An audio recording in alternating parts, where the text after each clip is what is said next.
Okay. Check, check. Checking chickens. We're good to go. All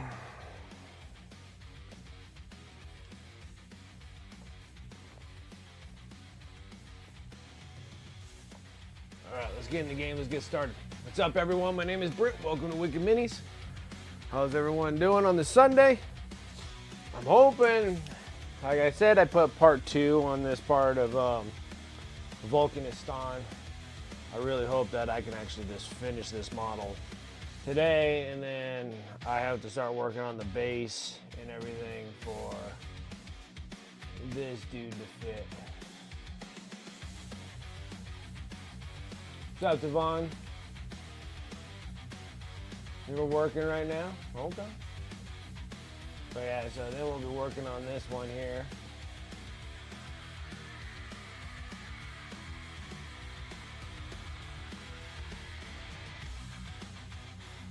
Hey, how's it going, everyone? Welcome, welcome. But yeah, we'll be working on that one a little later, but we gotta get Vulkanistan done here. And then now that everything's pretty much set, it crackled relatively good. I like the crackles. I wish it crackled more for the base. Boom, boom, good, hello, hey, what's up? Good, hello?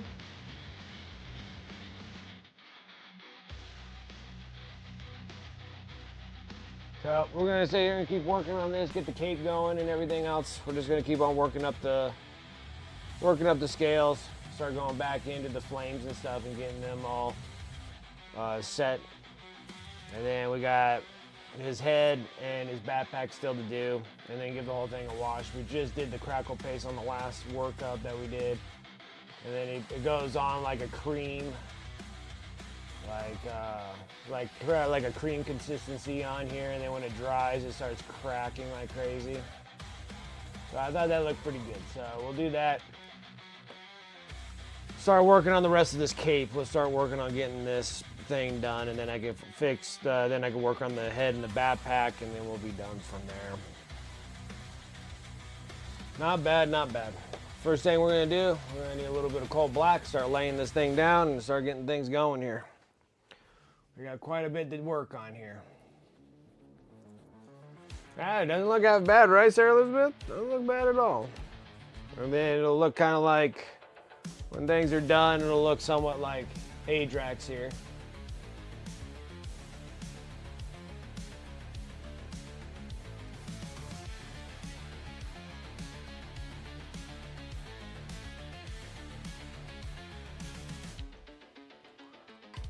All right, let's get things going. Start dropping colors and start painting this thing. Let's see how far we can finish up, because after we're done with this, then we're gonna be switching gears, working on Emperor's Children. I got Demon Prince and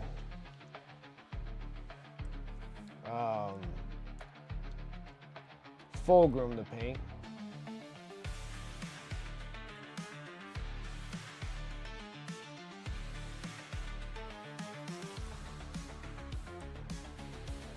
So we filled all these big giant cracks in here. I am just over painting the crack that we had. I filled it all the last stream, so it'll be all nice and dry and we can start working with it. Now I'm just covering up that putty paste that we put in there.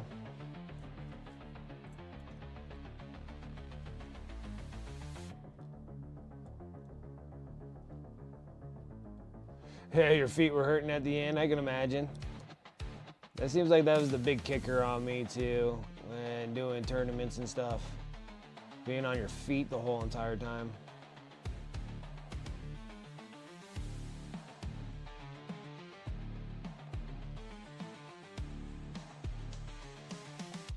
Perfect. Painted it all, looks nice and smooth, I love it. Looks good. Let's do this one. This is the other one that needs a little extra love here.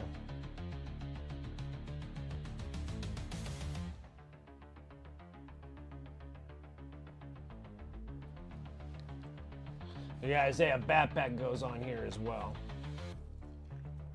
Lunch is over, absolutely. Have a good rest of your day at work.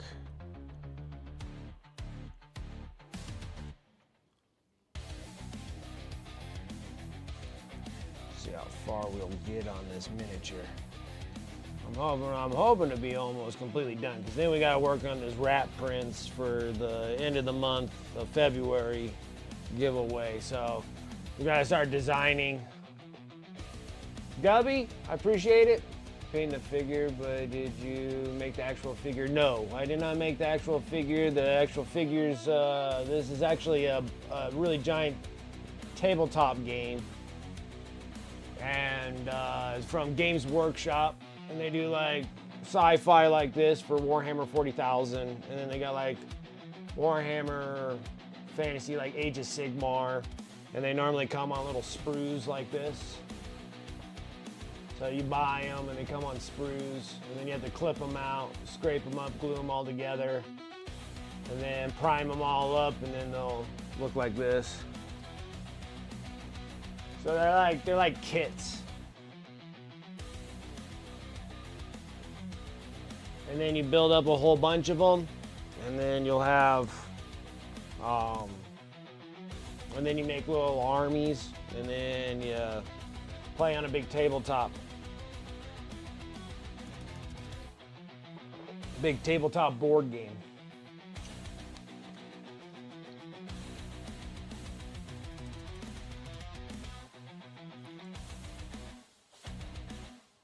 It's probably one of my favorite things for pastimes.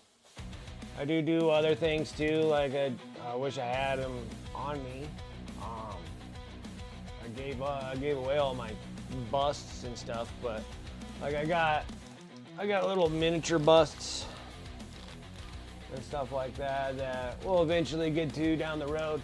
This one here and the one that I finished up, this Adrax. All these ones are all commissions that I'm painting up for one of my viewers.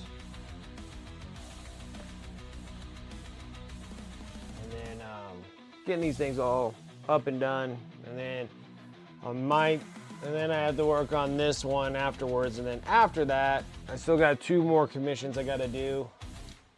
And we got like a big demon prince. So I got the big demon prince that we're gonna be doing for one of my viewers as well.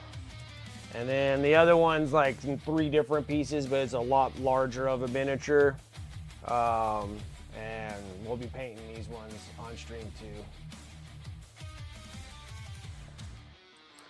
We're getting there. We're getting there. Slowly but surely. You have to do dishes you don't want to? I hear you loud and clear on that. I don't like doing it either. All right, first things up, we're gonna sit here and start working with some dark golden brown.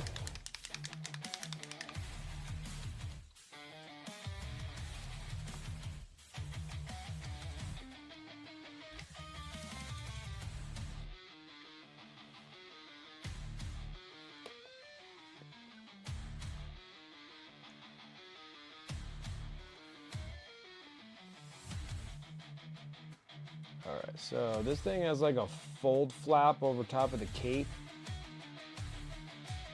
Make sure that I got it.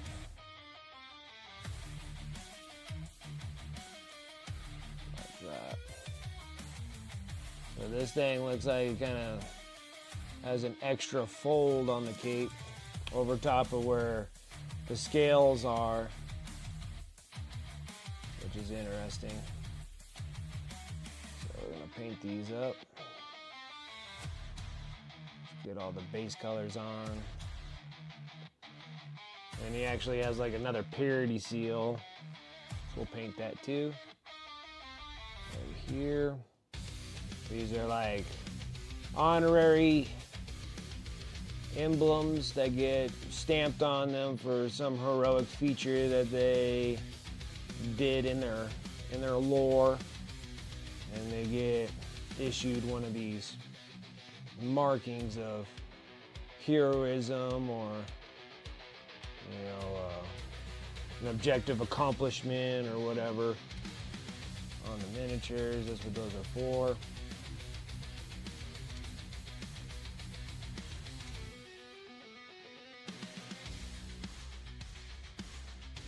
And then these guys are called, well, they're Space Bros, but Space Bros are broken down in multiple different kind of. That's our man, kudos. I appreciate that. Thank you. Yeah, so these guys are normally from Space Marine faction, but then there's a bunch of different chapters of them. They're broken up into like 18 of them.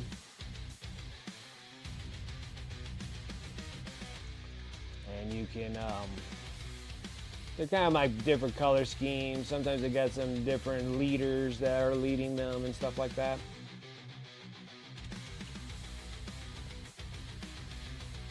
And then these guys here are called the Salamanders. They're painted up in the green. These are character models. So normally character models will have like named character models. And these are specifically just for this chapter.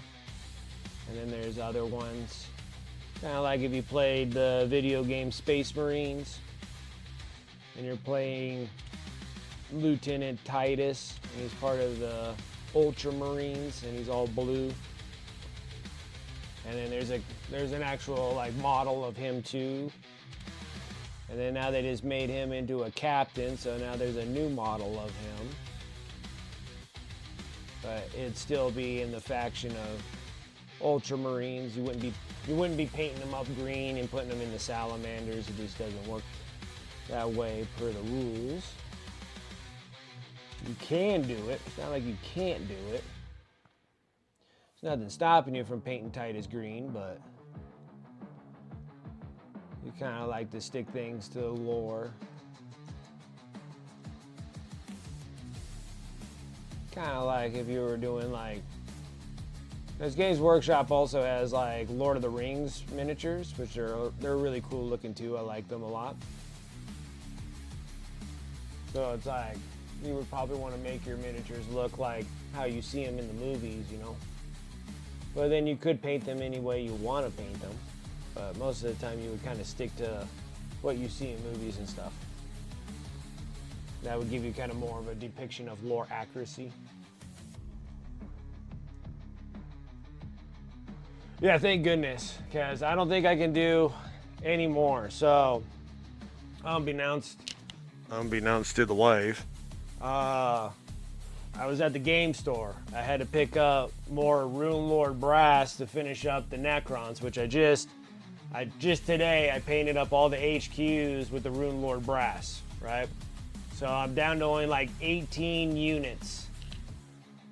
And then I'll be done with Necrons. Like I don't have any more Necrons. They're all like HQs, so it's like 18 HQs. I got the big old Triarch spider dude to still do, and I got the Hexmark dude. He's kind of like an elite dude, and then all the rest of them are like HQs. Those are like your leaders in the army, and I'm almost done with all of them. And then after I'm done, we'll start working on. Well, most of it will be off stream anyways, but I'll be doing Dark Angels afterwards, and I'll be painting those things up. I'll try to keep a couple of them so we can paint on the stream. Same thing with the HQ. I think we'll do like, I think this dude's cool anyway, so we were gonna paint him all chrome. But he's a pretty good sized miniature. He's pretty large. But he's the Void Dragon. And he goes for the Necrons, and I think I might paint him up on stream when we got some time. After I'm done with the commissions, we can do that. Because there's no real big rush. And then maybe like one other Necron dude to do. And kind of be done with playing around with Necrons. Alright, so I'm going to do base colors first. So I'm just going to actually color everything in the way they're supposed to be, and then we'll work on midtones, highlights, because that brown is going to eventually turn into this like cream color here, and then the rest of the cape's going to be like this little red flesh stuff, and then the scales are going to be purple like these right here. Okay, so we're going to start off with dark crimson. Unfortunately, I would love to have dark crimson and not a gloss. It'd be so awesome to have like dark crimson as a matte. So for me to fix this issue, I pour it in, and then I'll do something that has a little bit more of a red brown. That's a matte finish. That's mahogany. And we're gonna lay this down and we're gonna mix these two together. And then it's gonna not be so gloss, it'll be more like a satin.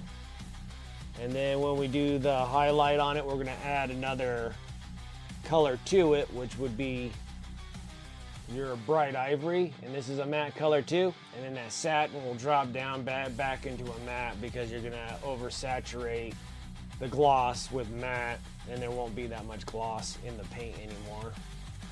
I really prefer if they actually gave me a matte version of that crimson, because that crimson is a really good color.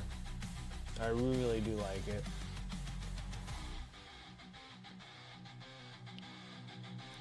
So I'm gonna take that, a little bit of the mahogany, take a little bit of that dark crimson, mix those two together. And it's really not changing too much of the color structure because they're so relatively close to each other.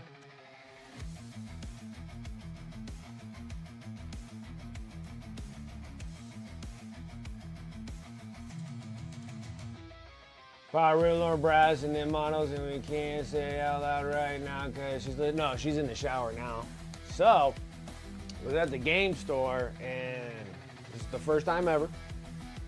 You know, so I guess if the game store is holding on to boxes longer, you know, for a year or longer, they'll put a 15% discount on the boxes. And then I was like, oh, that's cute. And I'm like, if you drop another if you put another 5% on that, I'll walk away with your boxes. And so guess what? I got an okay for that. And so, in turn, I got two boxes that technically I don't need. Okay, so technically they're Sigmar boxes, but they had these big old 15% stickers on them, so they put 15% stickers on them. And then I was like, hey, if you give me another 5, and you know, if you give me 20%, I'll buy those boxes. I'm like, I'm not scared. You're like, you don't tip me. You don't tip me with a good time. You're like, I don't know. So I did get the Maggot Kin of Nurgle. And that one has like the really cool, the dude on the horse. So in here it has that dude. And I've been wanting that dude because I think that will be one of the figures that I'd like to actually put in the Age of Sigmar thing for like a competition piece. Okay. And then the other one was the Cities of Sigmar box. And I like the dudes. That's the thing. So I like the dudes. Like the Maggot Kin are kind of neat. Like technically I don't really need them, but the Maggot Kin are like really cool miniatures. I really like it. And then it has like that dude, and then it has like those big old giant caterpillar looking bugs with wings with these little nasty little dudes. Harbinger Decay, yeah, it's such a neat box. Even the little skeleton dudes on here are really freaking neat. So I'm thinking that I might try to use them. I'm thinking more so on the fact of maybe doing these as like more competitive, like more competition pieces, because they're so neat looking. And so the Cities of Sigmar, like I like the big old like giant dude that's like holding on to like he has like this guy that sits on top with like a rifle and stuff, and he's like they're kind of silly. And then you got this dude who's just like just chugging booze, dude. He's just like, we're ready for this, you know. Like I think it's absolutely hilarious. Like these things are so funny looking. So yeah, so they decided to give me 20% off of both boxes. And then the one thing I wanted to do was this character right here. I think doing like a character unit like that. Like there's a handful of them that like they all look really neat. Like this dude looks really cool looking.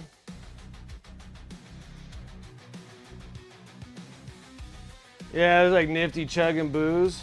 But even still, like these dudes are really neat too. Like they got these like cool little shields, and I think these dudes are so neat. And then the horse guys look really cool too. So anyway, so yeah, so I picked up these two.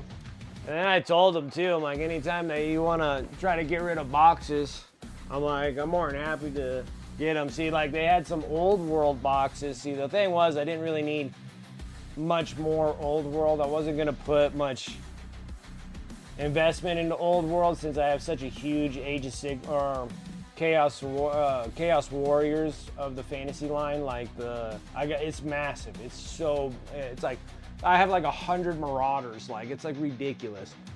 So I didn't really want to do another old world.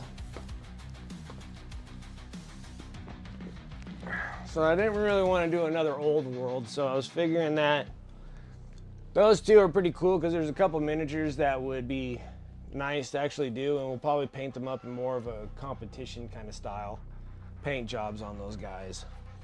So I think that would be a lot more fun in that aspect. I was just looking for things that I would like to actually paint instead of things that I'm like forcing myself to paint. And then on top of it too, getting the Corn Battle Force boxes that were for pre-order for yesterday's pre-order. I needed those boxes, so I did those.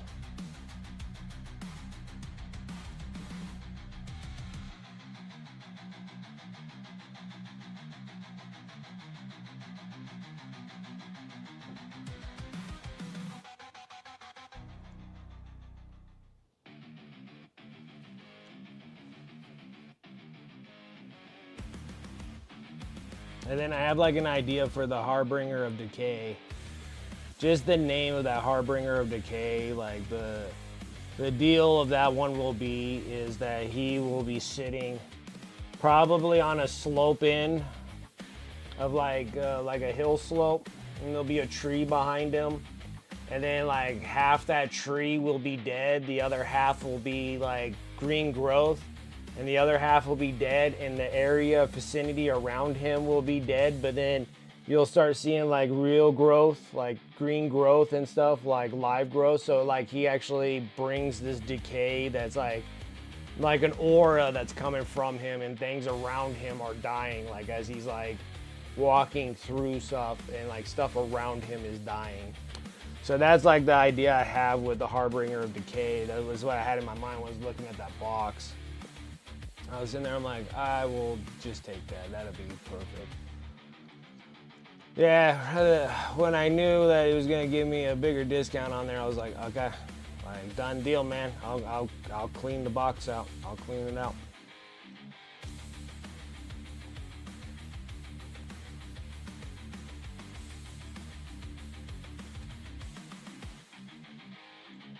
Smoke Eater, what's up? How's it going?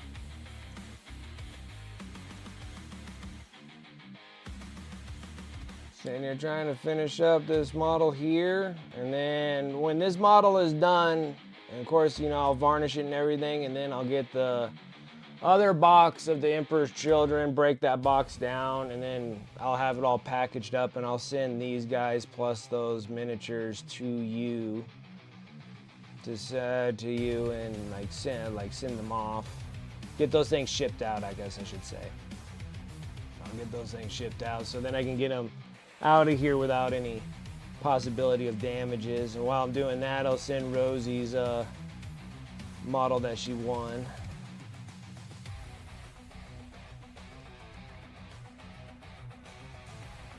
And get that shipped out too, so that I can make like a multiple multiple packages shipping out kind of deal.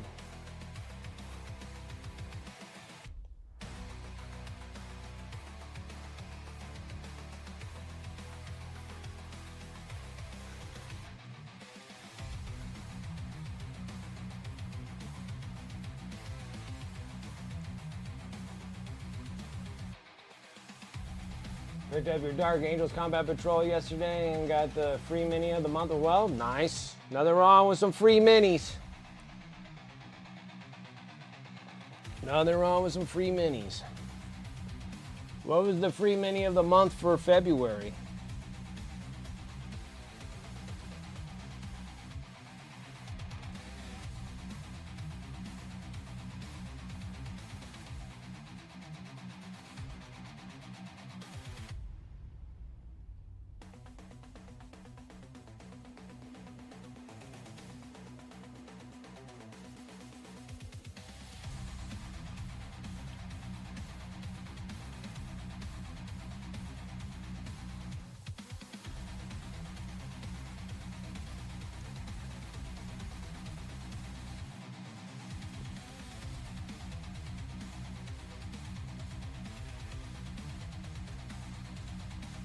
And tomorrow I gotta add on 5 units of Necrons to my eBay store.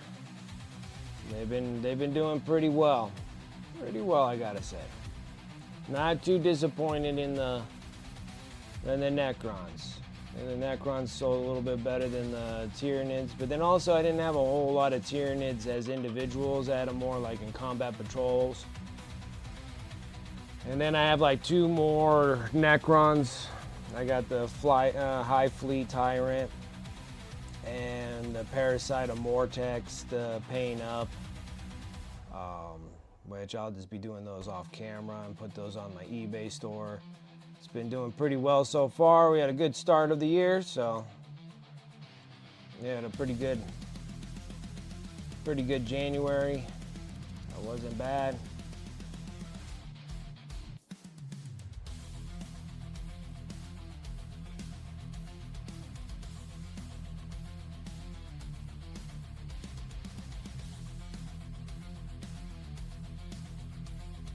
This thing gets a little bit complicated right here because I got so much obstruction.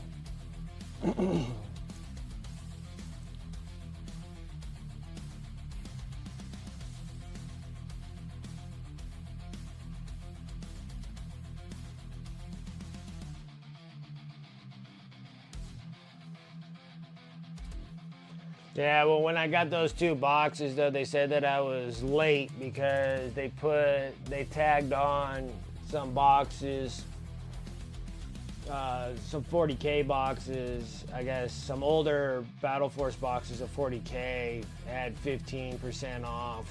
They said just like last week or so, and I missed out on those at the game store. So now that I know, I'll maybe start being a little bit more frequent at the game store. I try not to be out too much because I got too much to do. And it's even more difficult because I always stack even more stuff on me. Even though that school is relatively easy, but it's still just more stuff. So I have to do like 2 or 3 lessons like every Saturday for school to find the lighten up my week.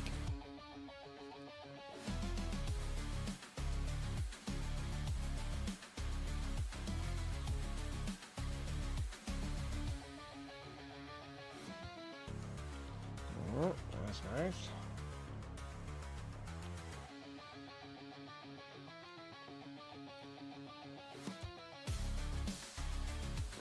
Now I'm going to take a little bit of that bright ivory. So I don't know if I should do bright ivory, actually. Do I have a lighter brown?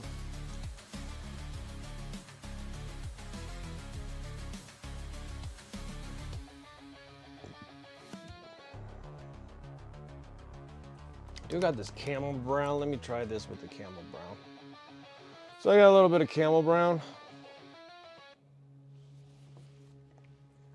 See if this will help my situation a little bit here.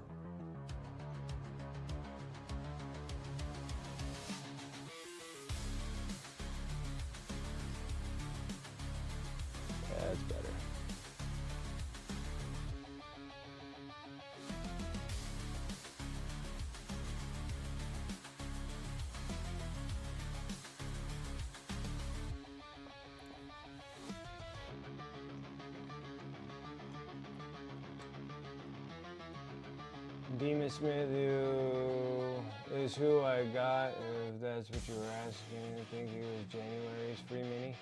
Oh, okay. Yeah, I was asking to see what the free minis were.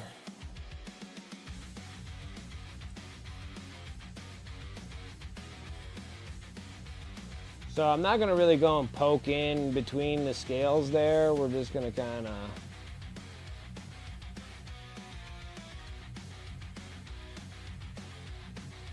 work on the outside pieces here.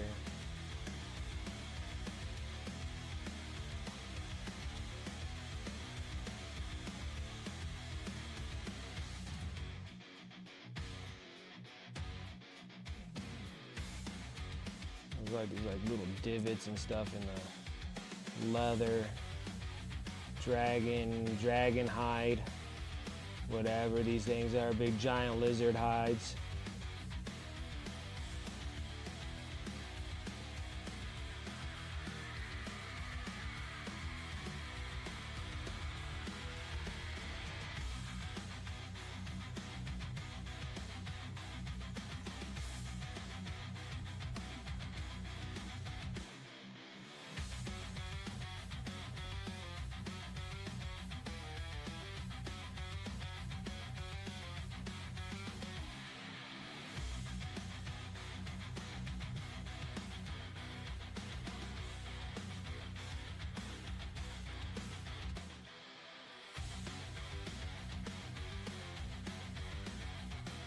Yeah, so I'm hoping I can finish up all these Necrons here pretty soon in the next couple weeks or so, and get all my Necrons. It's gonna be such a relief getting the Necrons done, and then hopefully be able to have the Necrons, Dark Angels, Custodes, pretty much all painted up. Over at the eBay store, that's where most of all my stuff goes. I was being very specific on which armies I'm planning on keeping and getting rid of. So those are the ones I'm going to get rid of.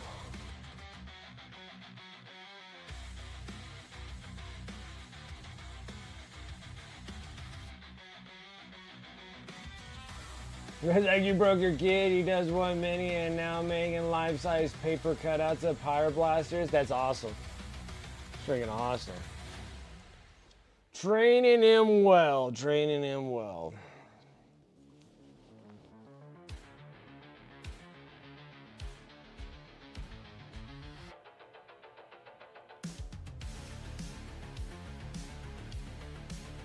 Training him really well.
Do a wash over with the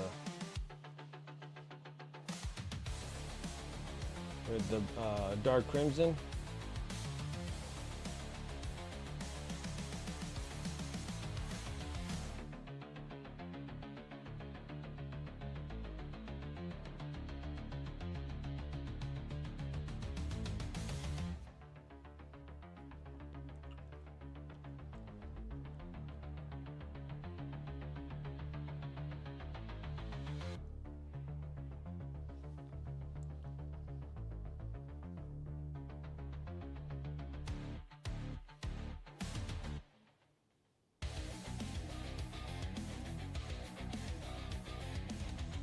Looks like I missed a spot here.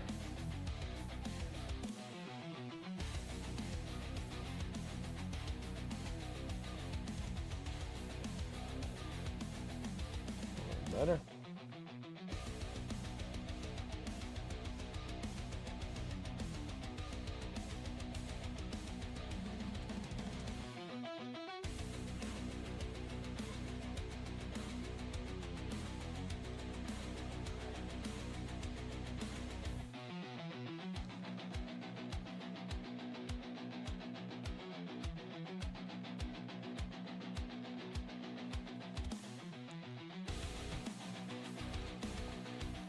Okay, now we need to start working on the scales. We're gonna start with Alien Purple. Like I said, I've been trying to burn up all these old paints that I have. And we might be using a lot of these purples here for the Fulgrim skin as well. I do like them a lot, so that's the reason why I'm thinking Fulgrim might have like a snake body. And then we'll do the magenta scales, but we're gonna test them all out on that demon prints to see where we're heading first. We're gonna make that Fulgrim last, work on that demon prints next.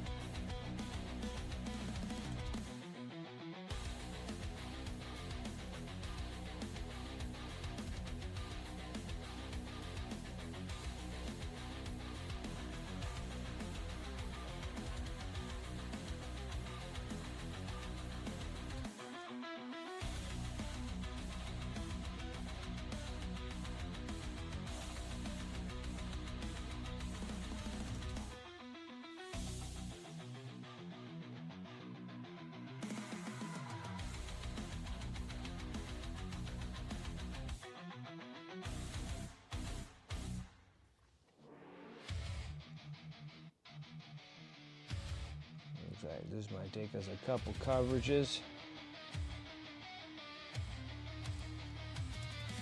It's Army painter, so a lot of times when I'm dealing with Army painter, especially the older Army painters, I think the newer Fanatic paints are way better than these old ones. These old ones are very transparent.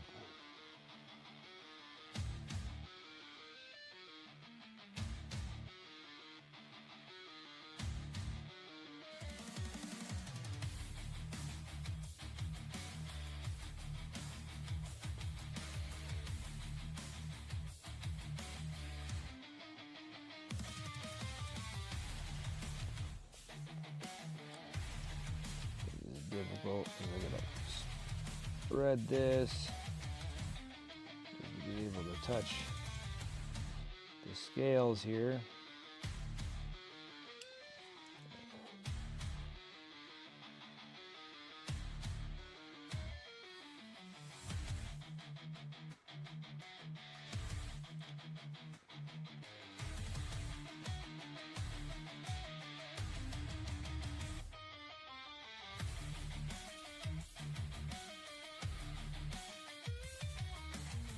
You know what the other funny thing is that on the GW site, those 4 Battle Force boxes are still able to be purchased, which is kind of surprising me. Did they finally get to the point where people are not clearing out those boxes anymore?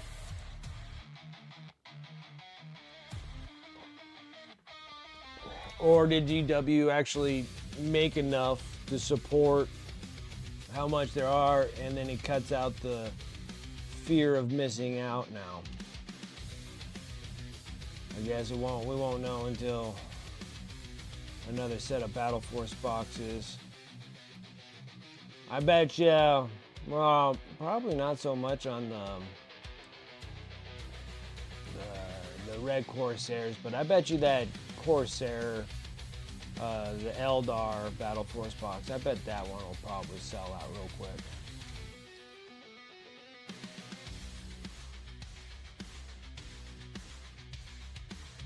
when that comes available.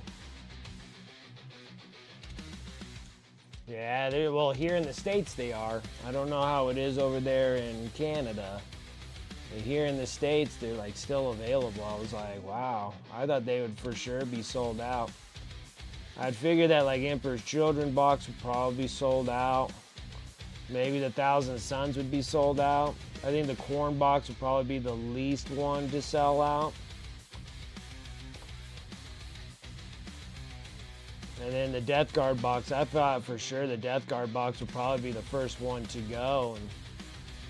And they're like all 4 of them are still available. And I'm like, we're going all the way into Sunday now. So that's been like over 24 hours and they're still available. I was like, wow, that's crazy. So I don't know if there was something that changed in GW or they didn't make such a small limited amount or they actually have enough for carrying it over for some time.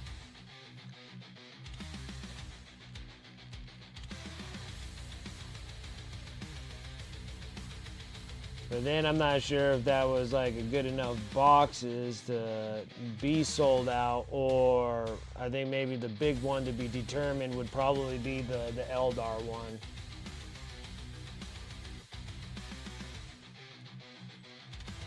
Well, those boxes are, the boxes are $250, aren't they?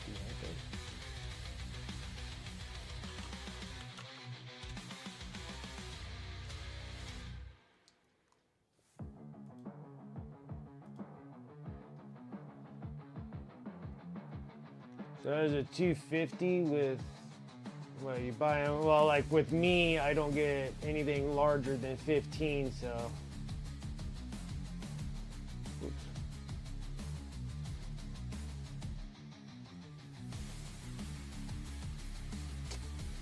Something like that.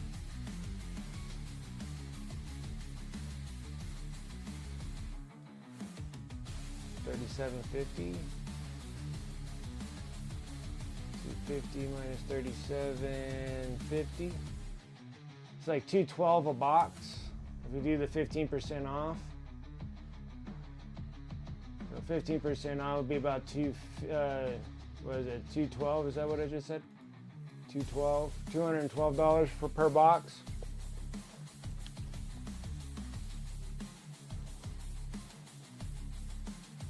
Oh yeah, good call there.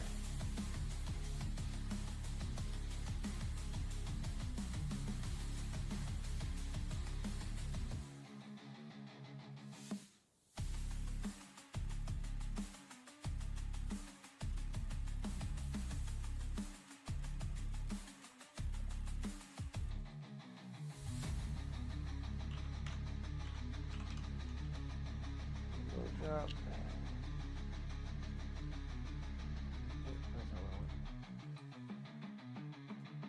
Chaos.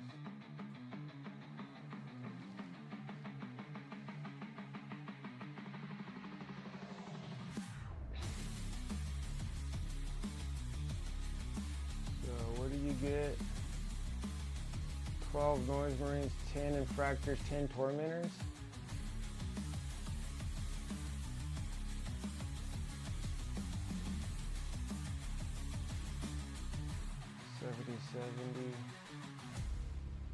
What is it? 70. How are you doing that?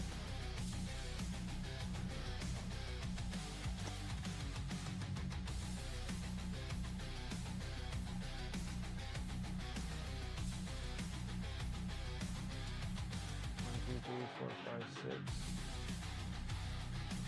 I'm getting 12 Noise Marines.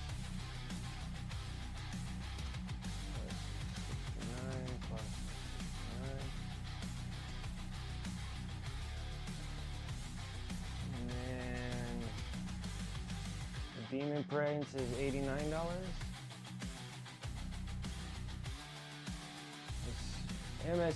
MSRP is $367 for the Emperor's Children box.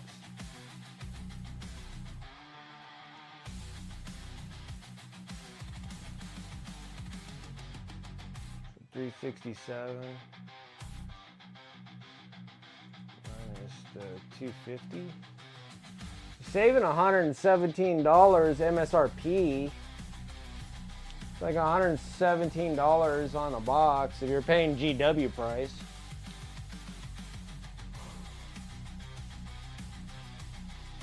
That's what, 3, 6, 7.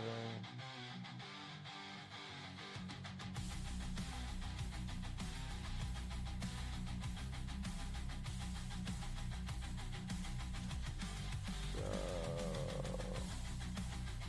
3, 6, 7. That's a little over 30%. That's like 30% off GW price.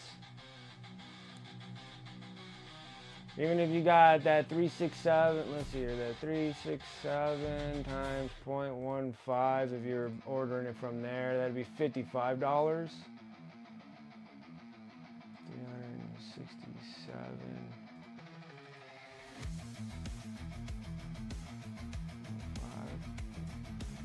311. And what did I say? Minus the 212.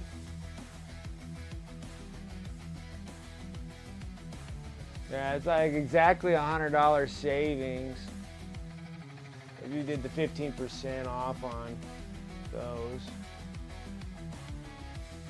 Well, I guess not too bad. So you're saving almost $120, 117 bucks in savings.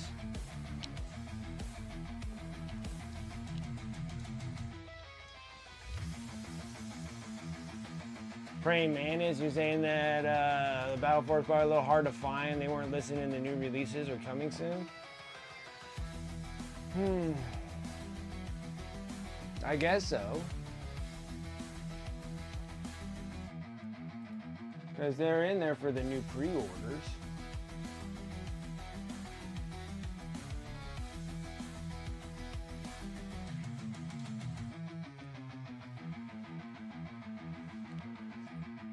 That's true too. That's true too.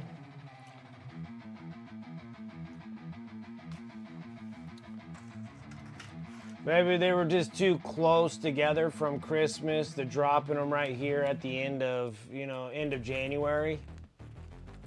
In a month time, you dropped Christmas boxes like this within 2 months of each other.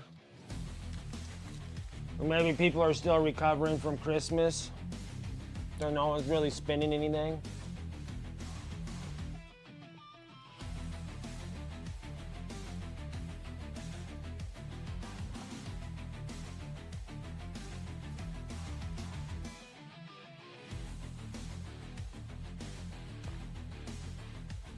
I think they did do the Christmas box for Emperor's Children for sure, because that's where you have Fulgrim in the box.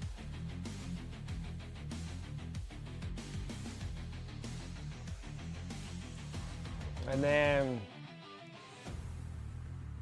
I know like Death Guard got like a new Combat Patrol box and a new character model, but I don't think they got a Battle Force box though. And I know that World Eaters for sure didn't get a Battle Force box, but I know that's kind of a tough box to push because you got all the demons in there. And not everybody's going to be running demons.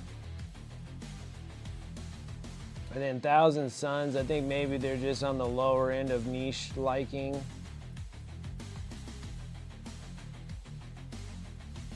But I think they actually did they did the Thousand Suns Battle Force box, because I have that, because that's when they had the two little new weird robot looking dudes.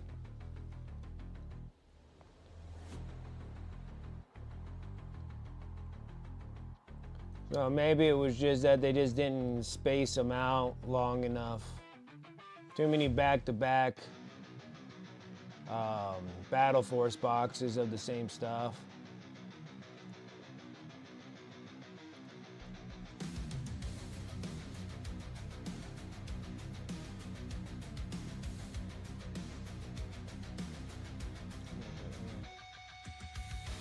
It could have been market saturation. Now I'm almost thinking probably is market saturation. Because pretty much everything got one. Like World Eaters got a new Battle Force box, which was a lot better Battle Force box last year, I think. When they gave me a new character model, and then it had a whole bunch of stuff in them.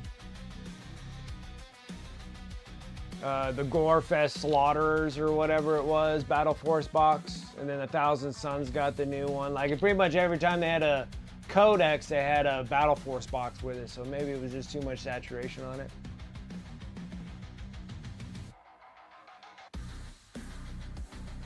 And that could be it too. That could be it too. Everybody's kind of waiting for the new edition to see what they're gonna need and not need.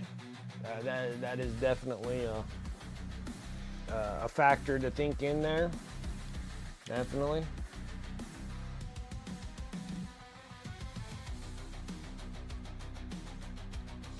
Yeah. Or actually, GW actually made enough where it doesn't sell out in 2 minutes. So, and that could be that also.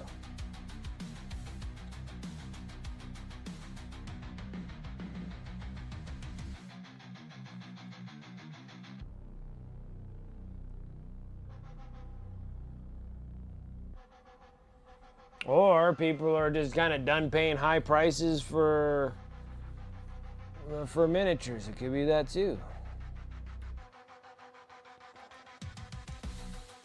know, maybe we're like, no, we're not going to be paying these high prices. You got to drop the prices down.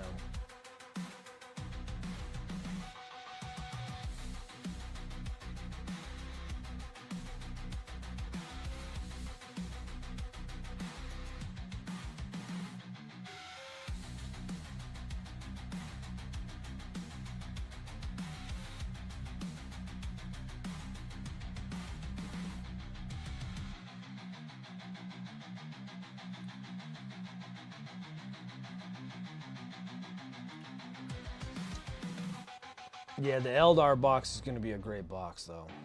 Like, that one there is probably a good one that's going to limp out for 2 boxes. Which I'm assuming that that's going to be coming here pretty dang soon, because they're already, you know, they're releasing the Age of Sigmar stuff that came out of that announcement. So if they're already caught up on that,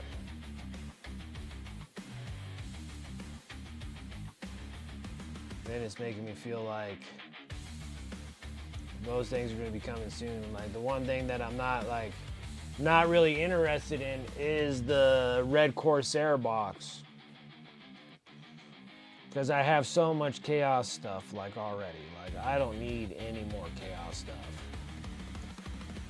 And I think it only has like 1 new unit, possibly 2 new units in the Battle Force box. But they look just like Space Bros. Like, they look like just like the Chaos Space Bros. Like, it's not appealing to me, not as much as the Eldar ones. The Eldar, like, almost everything in that Eldar box is brand new. And then, of course, yeah, the Custodes for the Horus Heresy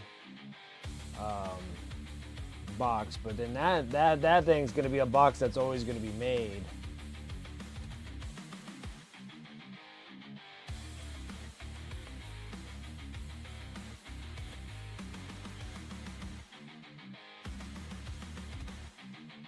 And that battle group box for the Custodes.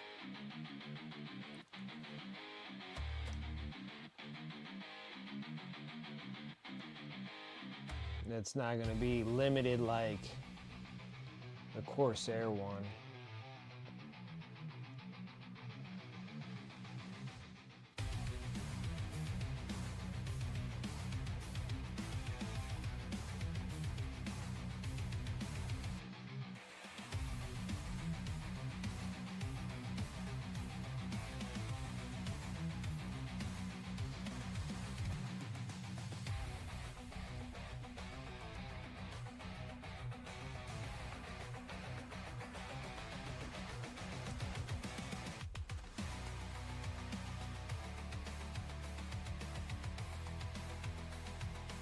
Yeah, so there won't be any real rush on the Custodes, because that's going to be a battle group box. So that's like a combat patrol box for Horus Heresy.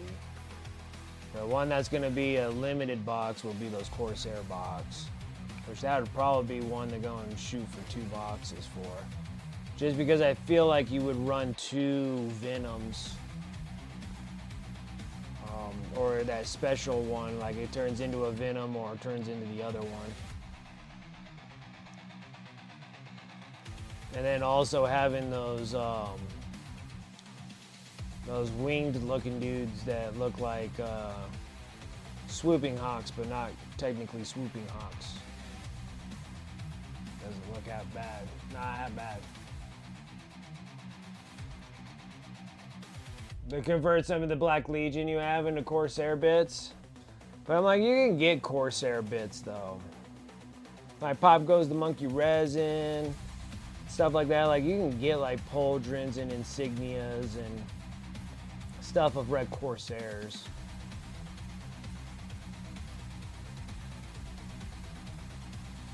Actually, I started thinking about it. Doesn't the red Corsairs have the same thing as Imperial Fists?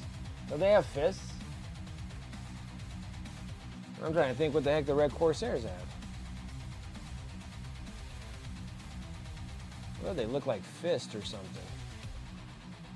Right, they almost look like Imperial Fist insignias on them.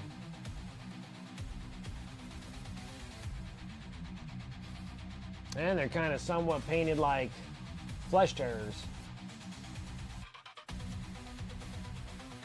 Yeah, those new Raptors are awesome.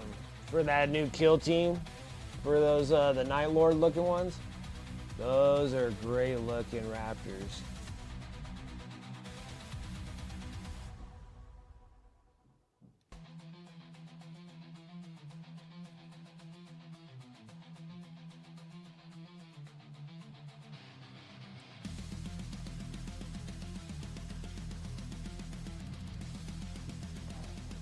Because that's what I was thinking of doing, is getting a bunch of Pop Goes the Monkey Resin, insignias.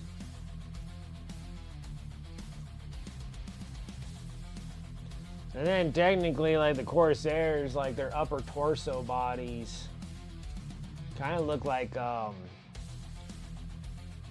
one of the Heresy upper torsos, like that big flat piece. They don't have like the trim pieces on them. I almost feel like almost just getting some, well actually I think I have enough because I got so many freaking Horus Heresy miniatures. I could probably use the torsos from them for Corsairs if I need those, like those special looking ones. I don't know, they're like Raiders or whatever they call them.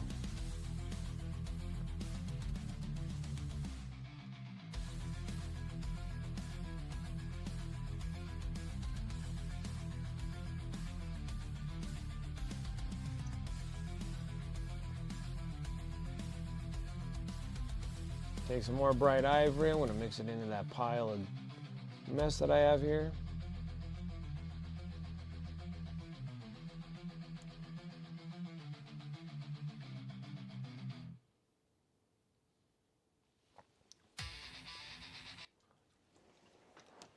But yeah, Raptors look awesome. I do love Raptors. I definitely love Raptors. Too bad I got like 1 million of the old Raptors.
feel like I got a sneeze coming.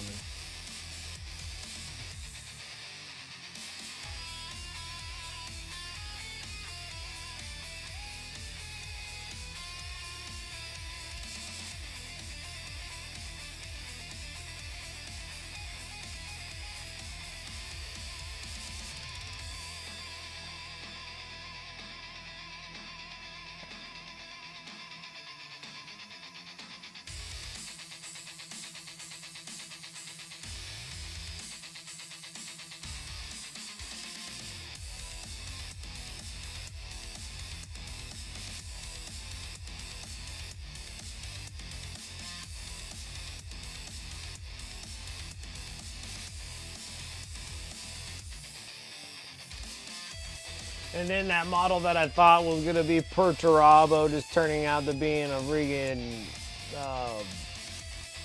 whatever they're called.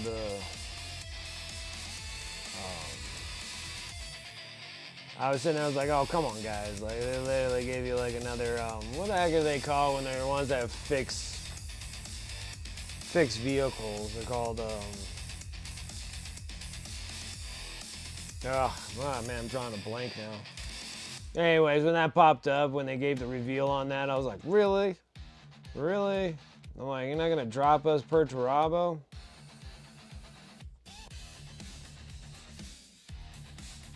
So in 10th edition, they just gave us Lionel Johnson and Fulgrim, I guess. I guess it would just be 2 Primarchs.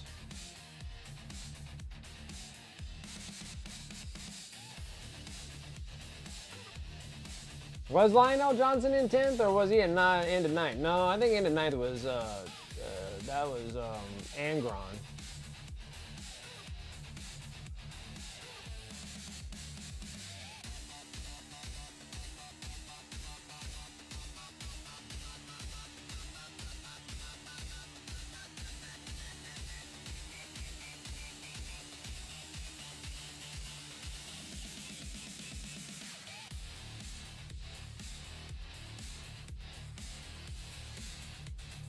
So I guess in each edition, they're just gonna give us 2. Hopefully, hopefully the Adepticon will give us a kind of a hint of what's coming in 10th. See, that's why I'm like kind of in a mad struggle, like trying to get the Necrons all done. Got to get the Dark Angels all done so I can be done with them. Custodes, hit and miss here, like if I get them done or not. But I kind of hope to get the Dark Angels and the Custodes done before 11th edition drops, because if it's going to be orcs, then I can switch my gears over and then start painting up orcs and start selling off orcs. That'd be a good time to start getting rid of them. Right, Perturabo, yeah, especially when they drop that new the Iron Legion dude there. I was sitting there, I was like, oh, all right, well, maybe they'll give them some more love for the Iron Legion.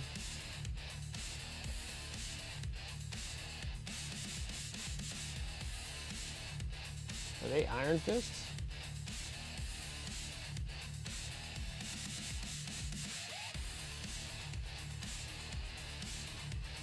Keep it like that.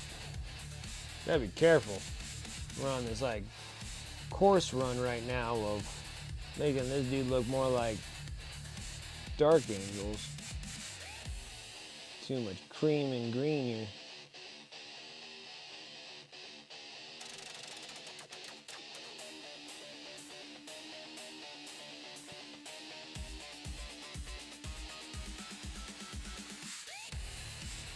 Get the purity seals a little brighter.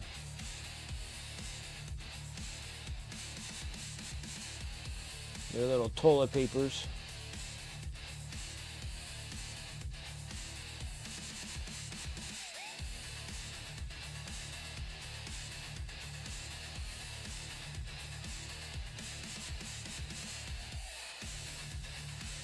The Iron Warriors, yeah, Iron Warriors. That's with them gold. That's with them gold.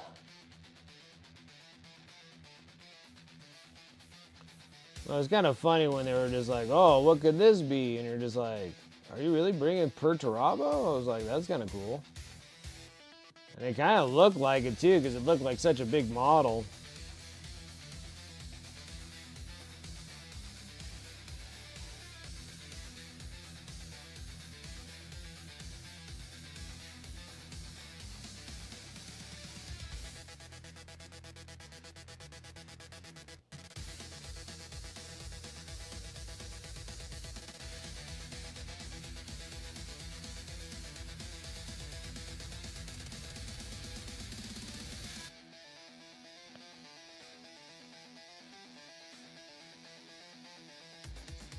There's a fake one going around about Perturabo still going to show his face.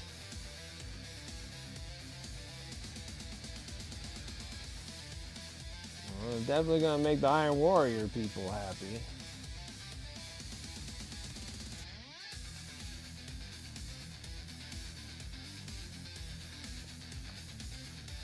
So yeah, because I was thinking in 11th edition they'll be dropping. I would figure they would probably drop 2 loyalists more so than the demons, just to try to catch up for them dropping all 4 of the, all the Chaos God ones. With Magnus coming out in 7th and Mortarion coming out in 8th.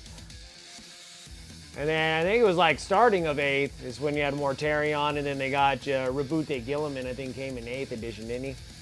I want to say it was either 7th or 8th that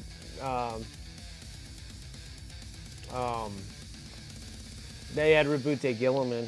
And then they gave us like an 8th edition also. They gave us Abaddon and Despoiler, which he was a lot larger of a miniature.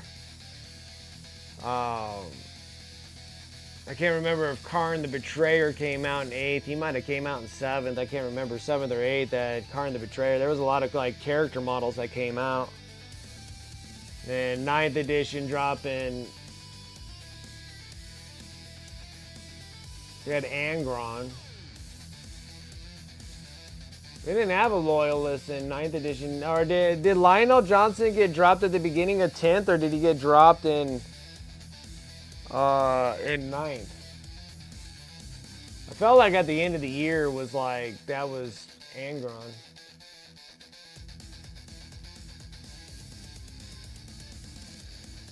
Yeah, it'll get spoiled, leaked like all the other stuff. Yeah. I still up and down about if that's actually technically a true leak, or is that like a purposeful leak. Like, it's funny about these leaking stuff. Like, this leaking stuff like just happened recently in these last couple editions, you know?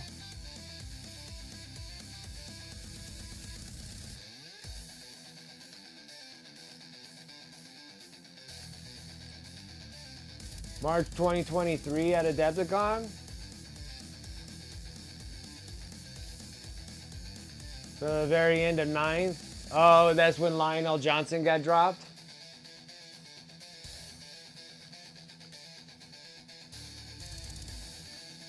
They're right before 10th. Okay, yeah, so it came right before 10th. So in 10th edition, we just got Fulgrim.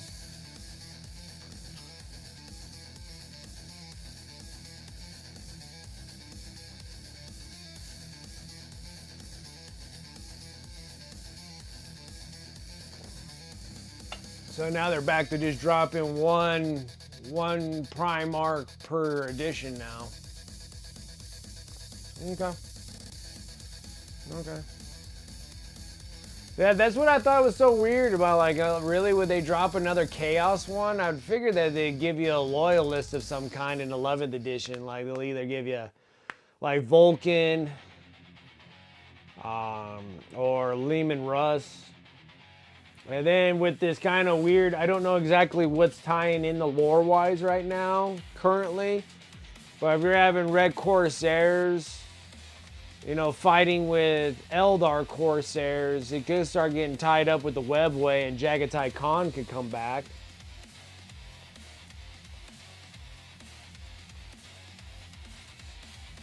Oh, so he was revealed okay, so he was revealed a couple months. Okay, so he was revealed in March for Lionel Johnson, and then they released him in 10th edition.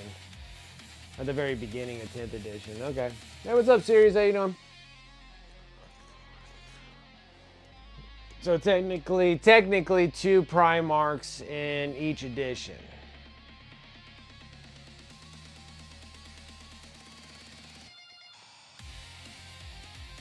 Except for 9th. The 9th had just Angron in 9th edition for the World Eaters. And then Fulgrim in 10th edition and Lionel Johnson. So yeah, 11th is going to be interesting because I feel like they'll give us another Loyalist, I would imagine, before they drop another Chaos one. Like literally dropping Perturabo. The crazy one is the Chaos Primarchs are all like alive. And then we have some dead Loyalist Primarchs. I really hope maybe they'll bring like Rugal Dorn would be cool. That would be awesome because I would put Rugal Dorn and my Black Templars in like a heartbeat. That'd be even cooler if they bring Rugal Dorn back and he only has like partial yellow panels and then all the rest of it's like black. So then you can have them as like Black Templars. Like the Templars found them.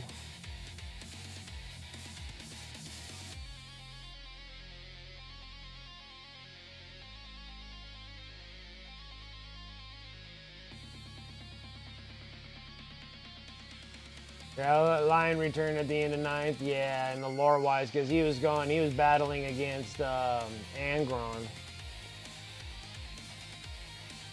But wouldn't it be cool to have, like, Perturabo, if they're going to drop Perturabo, and then they bring Rugal Dorn back? Like, that would be freaking awesome. 7 stream streak, you're on a roll? Yes, you are. Yes, you are.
I want to play a game so bad.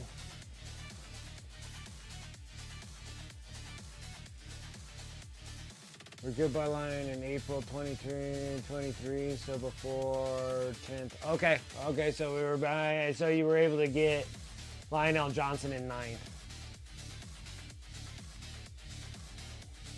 I want to play a game so bad, I just have too much to finish on these Death Company before I can. I'm going to go for Best Painted in 2026. There you go. I mean, shoot, you're already going to the tournaments anyways. Why not? Try to score up some victory points there.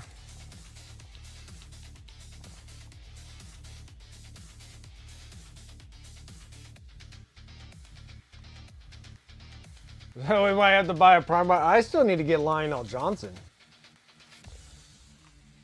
He is on there. I think I'm going to try to get all the Dark Angels all painted up that I have and then sell them all. And then from the proceeds of that, buy At least buy a Lionel Johnson. I've been wanting a Lionel Johnson for some time now. Because I have like all the Primarchs. Like I have all the Primarchs but Lionel Johnson. I don't have Lionel Johnson. I need to get him. The Combat Patrol, or I mean the Battle Force box that had Lionel Johnson, I wasn't able to get that box. Otherwise I would have had it. I would have had it.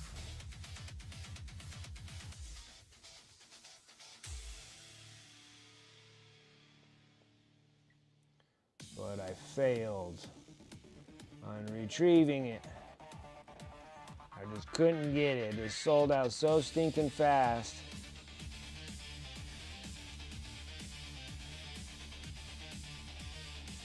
That I had no other way of acquiring Lionel Johnson besides just buying them straight across.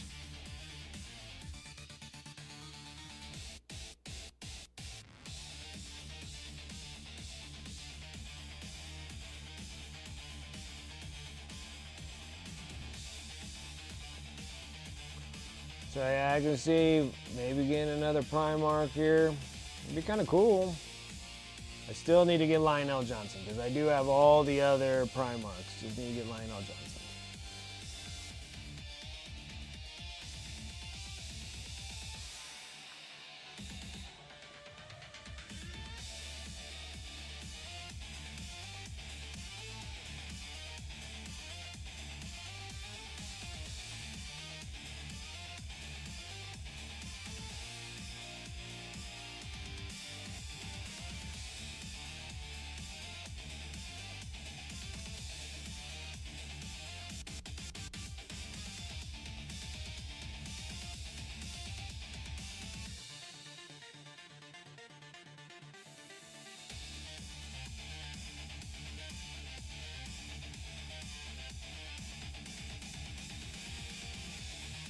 See, I was trying to convince the wife to take over the dining area so I can move all of this over to the dining area. And I would have like, there's a wall in my dining area that's a lot larger than this wall where I could put like these shelves up there and then kind of high, and then you would actually be able to see like how I'm painting. You would be able to see behind me like the wall of the horrific shame that I have. And then underneath it, I was thinking of doing like the full diorama of the siege on Terra and start just like sculpting out the whole thing and have like the big old diorama in the back there. So right behind me you would see nothing but the siege of Terra. And you'll have like the fighting at the Lion Gate and the Mars Gate and all these different areas and what scenarios happened in each one of them, where you would have like Fulgrim and Rugal Dorn fighting each other. And then having like Karn the Betrayer being killed by Sigismund. And Angron just thrashing around like he was in a certain area. And then, well, actually it'd be Angron thrashing around and then having Sanguinius and Angron fighting each other.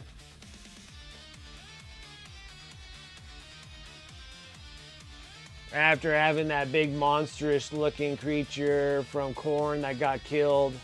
And then have both of them like they were actually fighting Sanguinius. And then having like over on the Lion Gate where you have Jagatai Khan fighting against Mortarion. It'd be kind of like the coolest thing to use like all of my freaking Horus Heresy's miniatures to put all in there. It'd just be one big giant freaking diorama.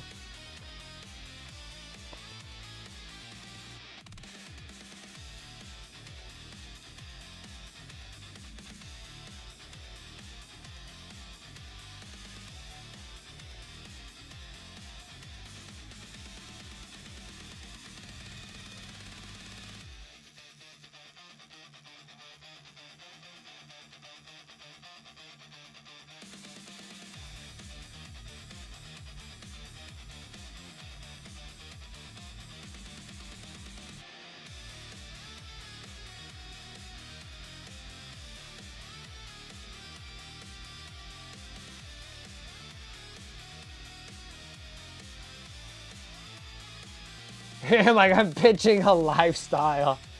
I think it would be just cool as hell.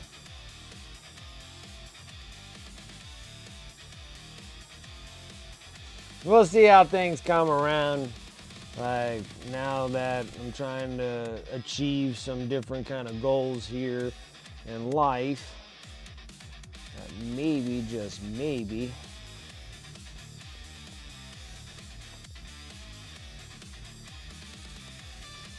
just being like trying to figure out how I can possibly achieve the factor of being a full-time content creator.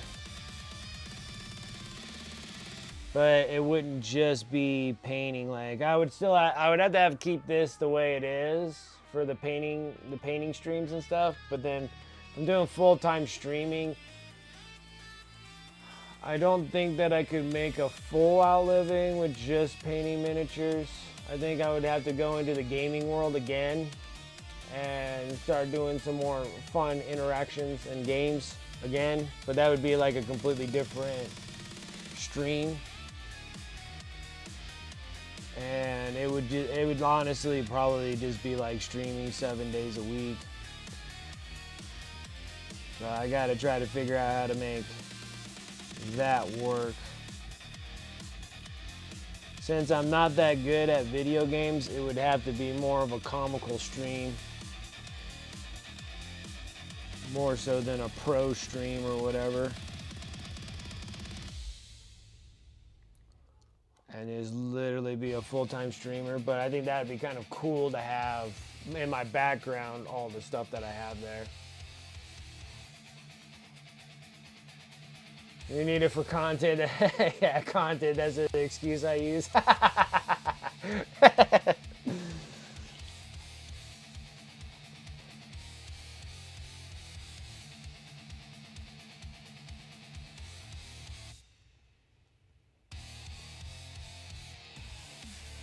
Come around and see, yeah.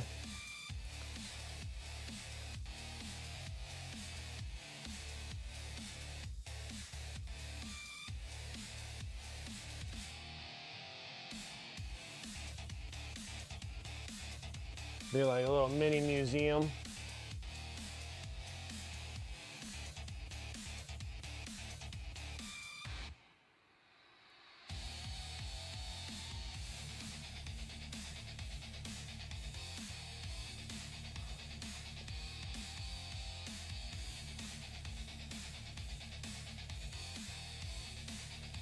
Nargwan and Blood and Zeal still sealed.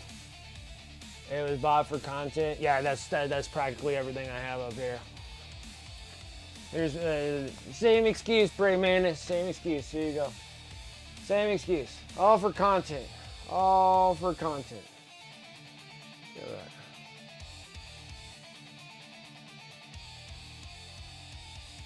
that. It's so high that I can almost barely touch the top of those boxes. But yeah. Yeah, they're all for content there. Like, yeah, like it's stupid. That shelf is good, dude. Those are steel pipes, dude. I made these things out of steel pipes, dude. Those are steel pipes, and they're lagged right into the 2x4s. Yeah. But yeah, we're getting damn close. It might break. I haven't even heard it creak yet, but we're getting damn close. It's getting damn close, so I have to say. Now, there's your closet in your studio. Shoot, my closet's all filled too. It has a bunch of random stuff. And then I have 8 30-gallon like tubs filled with built miniatures. That's like where all my Necrons were stored, Orcs were stored, Tyranids, all my built miniatures I have to keep the dust off of them. I put them in the bins. And then from there I had to put like every unit of groups of units of the same stuff all in like Ziploc baggies in the bins. So the whole bins are just filled. I have like 8 of them. It's terrible. It's so bad. But I'm like working on it. Like I'm doing like relatively like 500 pieces of. I am painting 500, relatively around 500 per year, and it's clearing it up. You're just not physically seeing it, but I am clearing up. Like it's a hard thing to see, but I am clearing it up. But on top of that too, like those combat patrol, like the magazines are like, those things are just a butt kicker and a half. Like every month I'm just getting so many miniatures, you know, it's just like holy crap. And I don't have any room to put those. Those things are just stacking. Like I just like finishing all the Necrons is finishing everything that came out of the Imperium magazine.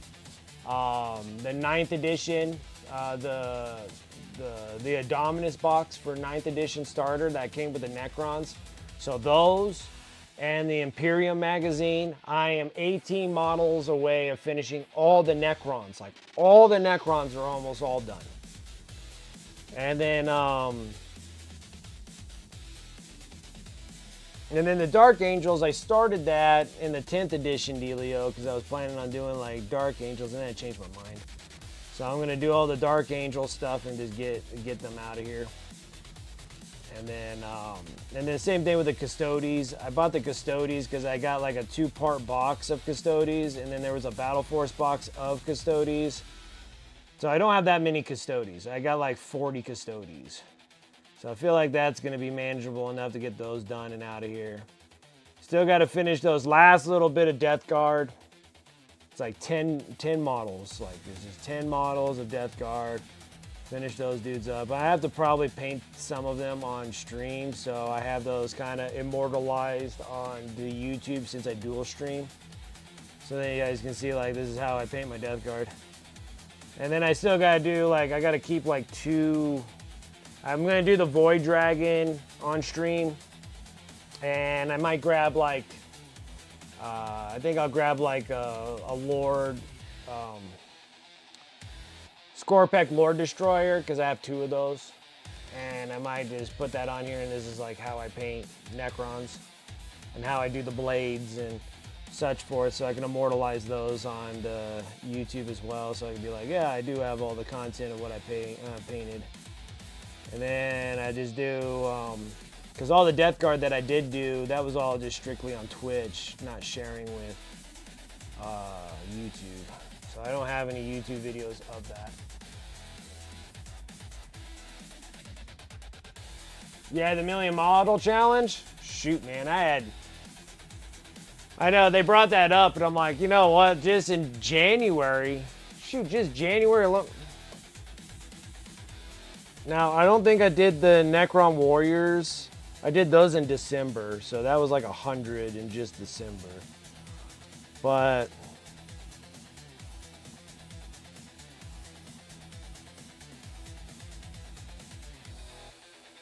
let me see. I'm looking real quick. Just starting. Let's see here. What are my orders?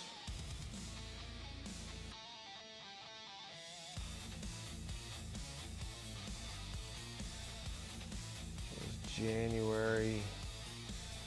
That was December, so I actually finished those ones in December, so that's 5, 10, 15.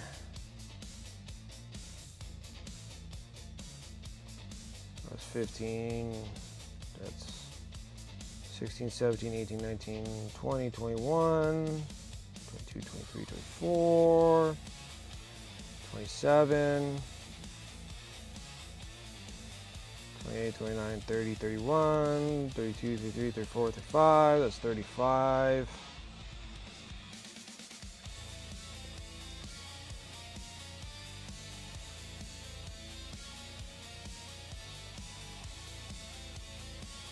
I think 35, that'll be 40, 45, 50, 55.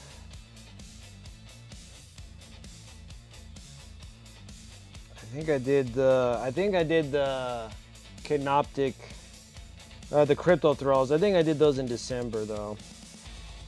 That was 45, 46, 47, 48, 49.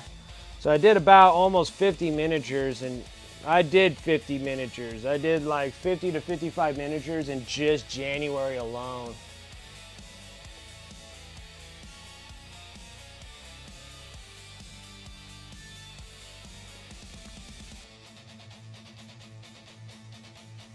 They're really nice. Yeah, like I guess they give you like a paintbrush case and some dice or something. I don't know what the heck they give you. I think the nicer stuff comes when you're introducing new people into the hobby for painting to a million. But it's like I think I finished like, because I finished up in January. Oh, that was partially December too, because I think in December I was working on the night haunts.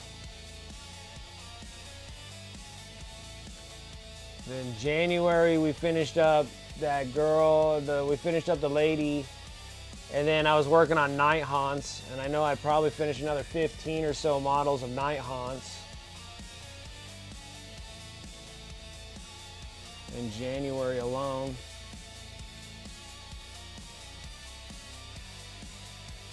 So I want to say I was like already about 60 models in just in January.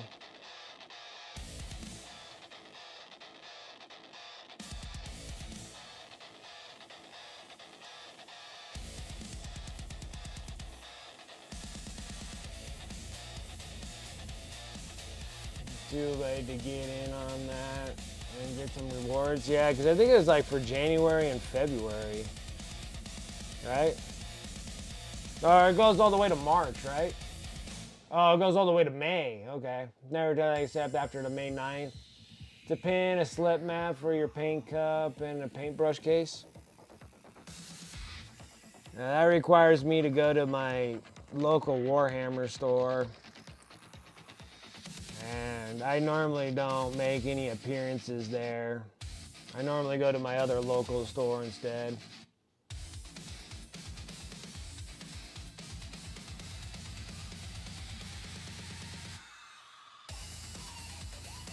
I go to normally my hobby store more so than I go to the Warhammer store.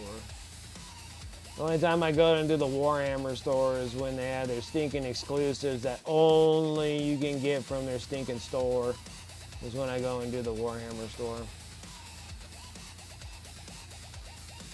Or if I absolutely miss something and I have to go in and pay full GW price at the Warhammer store, that's like the reason why I just don't normally ever go into those places.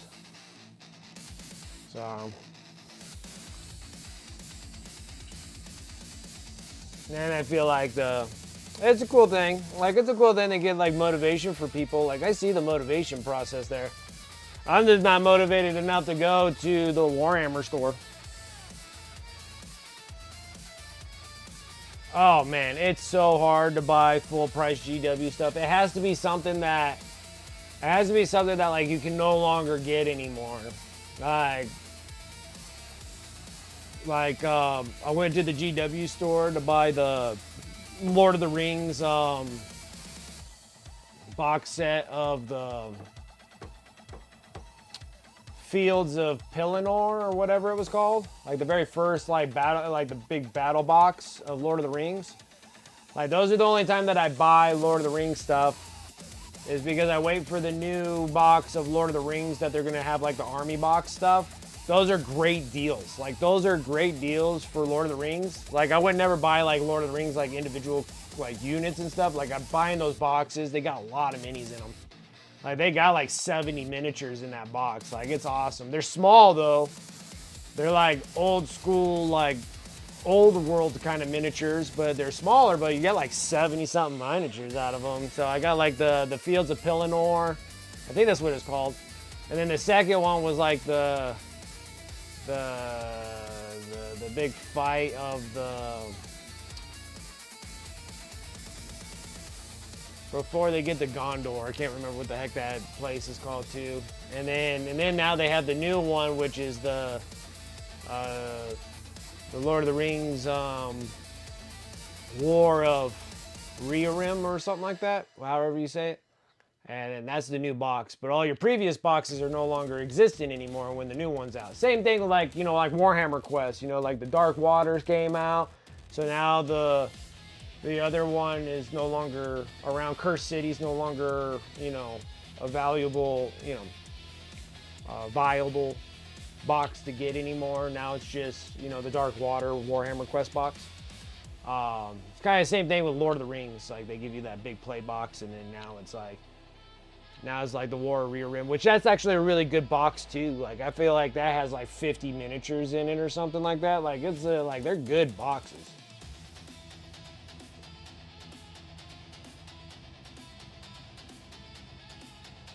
Ah, so you're the Warhammer Store hobby champion. So okay, all right. Yeah, it works. Whatever works for anybody. I just always have a hard time because GW's, I mean, doing this for so long, for like over 20-some years.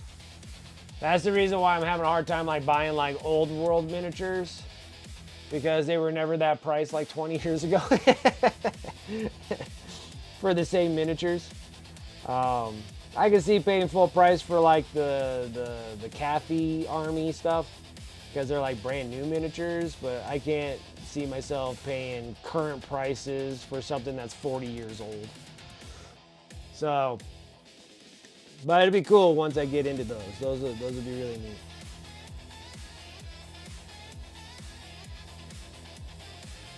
But yeah, I have a hard time paying full price GW price. I don't believe that the miniatures are worth the price that GW gives them.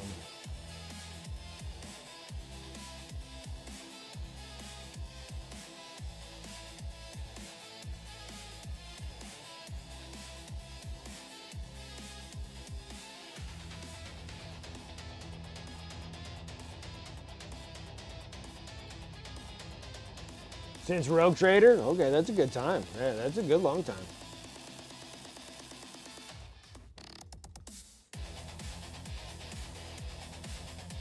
Yeah, but it's just hard for me to sit there and go 250 or 212. And then even that, like 250 is like a lot. Like I miss the days that Battle Force boxes were like 200 bucks. You know.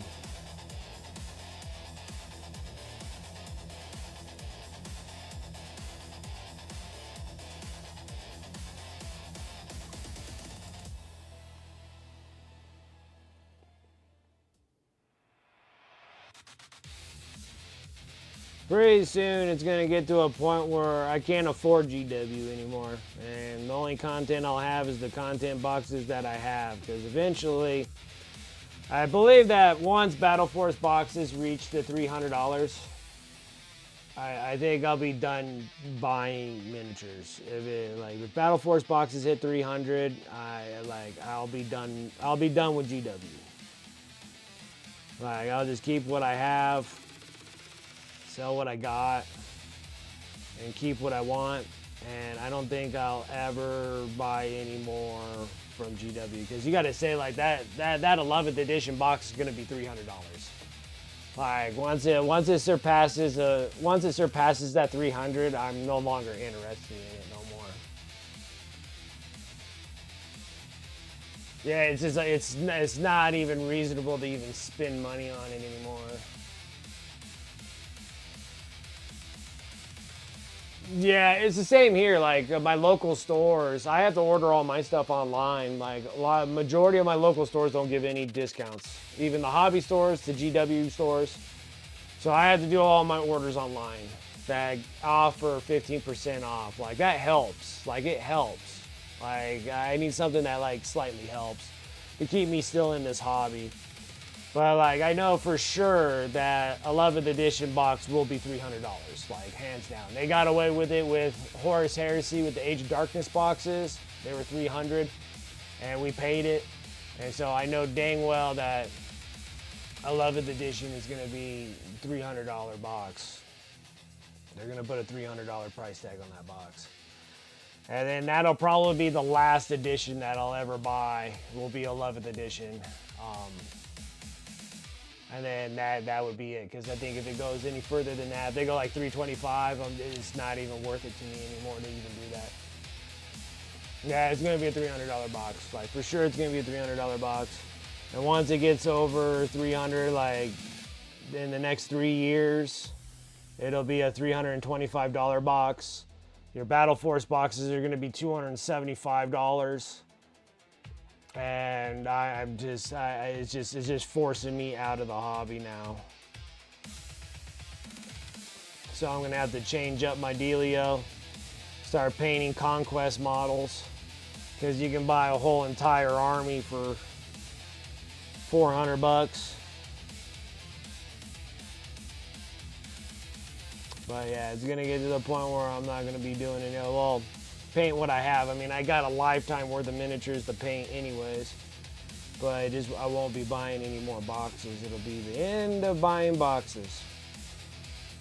It'll be done with me in the hobby. I'll keep the armies that I want and want to keep, and then from there, it's just gonna have to go with that. I just can't see myself buying any more way overpriced plastic miniatures. I don't care what excuses or what reasoning they have for their plastic is just plastic.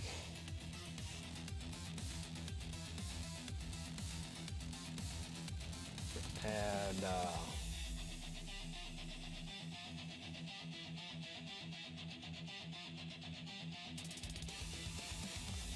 I will be done. I will be done. Yeah, it's gonna be like 400 Canadian. That's why I would only get before I would be able to buy. Spending $400 gives you like 2 boxes, you know. That's cost per head. Yep, yeah, prohibitive. Yes. It's gonna be just too expensive. It's gonna be so expensive. And then when it gets to that point, maybe, and just maybe, because I don't know, maybe there's enough people out there that make enough money that are in this hobby that the price doesn't bother them.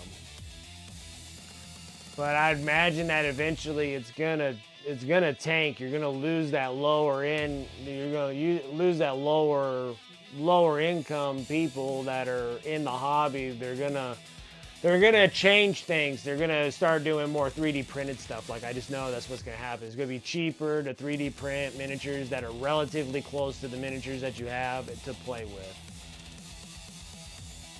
And there's going to eventually be a time in GW where that bubble is going to pop, and they're going to have to start readjusting prices. Yeah, like, it was expensive when boxes got over $100. Like, when boxes started getting like 100, 125, yeah, 100, 125. That was expensive back then. That's an expensive box for $100, $125. And I remember, because I remember my Combat Patrol, which they were just Army starter boxes back then, when I got my Chaos one. This is back 3rd edition. That was a $50 box. That was a $50 box. And they were a little bit bigger, like Army starting boxes. And they were just Combat Patrol boxes. But yeah, they were $50, I wanted to say, when I got my Chaos Space Marines way back in the day. And yeah, it was $50 for that box.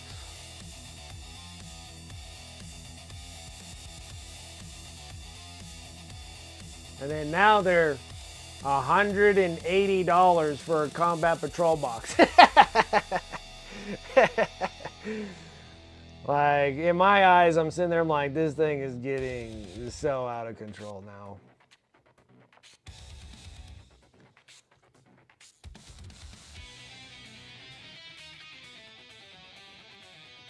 Oh, 100%, Darth Rosie. Armand's starting to see the cycle of money coming into him since I've been selling all the Necrons, because he pretty much bit. He built like majority of all my Necrons. So now that all my Necrons, the ones that are selling on eBay, now money's cycling to him. And he's just like, oh, I'm like, yeah, see, you're getting rewarded for your achievement of building all these miniatures for me. And so, I mean, he built like almost all those Necrons, with me doing just like a little bit of help here and there. And now the money's cycling, and he's just like, well, you know, how can I get paid more? And blah, blah, blah. I'm like, you keep building them, we'll keep them in a pile that Armand built. You know, like Armand built my models, and then you keep them in a size over here. And then while I'm working on it, I'll mark them, which ones that you built and whatnot, and then I'll pay you off every time that they sell. And now it's like piquing his interest, because it's quite a bit of coin going his direction.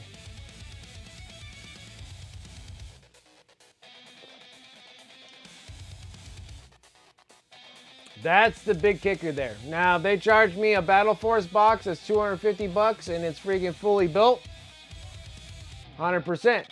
100% right there. I'm like, heck yeah, if I don't have to build them. But that's part of the hobby, and well, people like building them, and blah, blah, blah, blah. You're like, oh, no. No, not when you built over 1,000 miniatures, thousands of miniatures. You don't want to build anymore. I have to be like in that feeling of wanting to build stuff.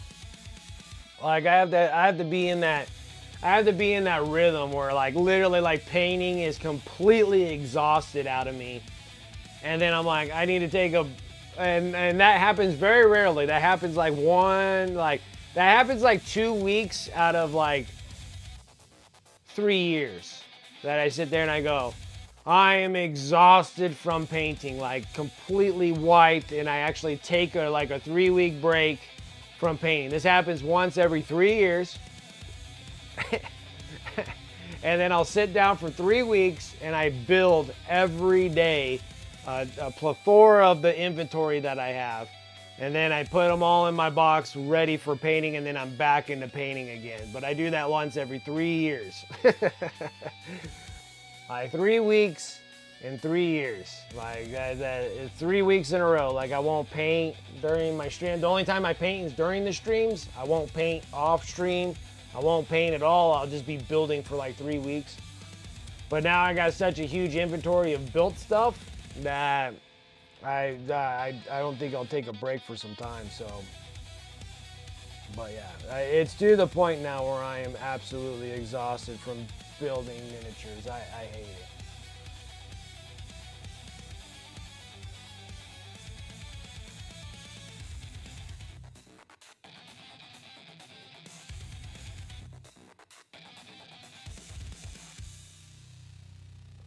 And there's a lot of people that like building them and not painting them.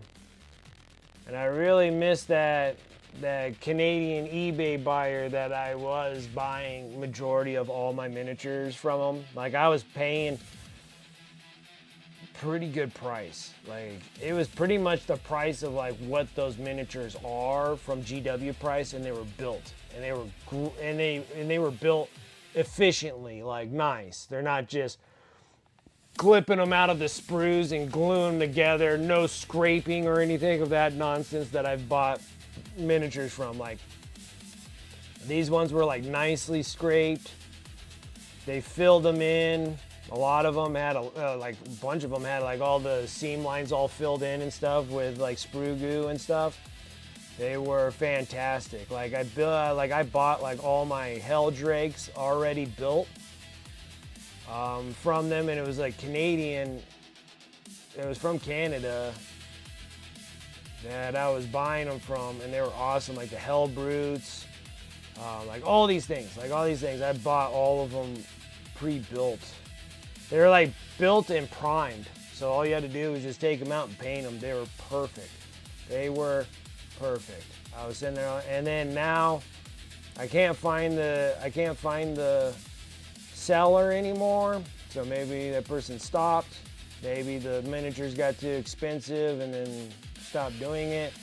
But those were awesome.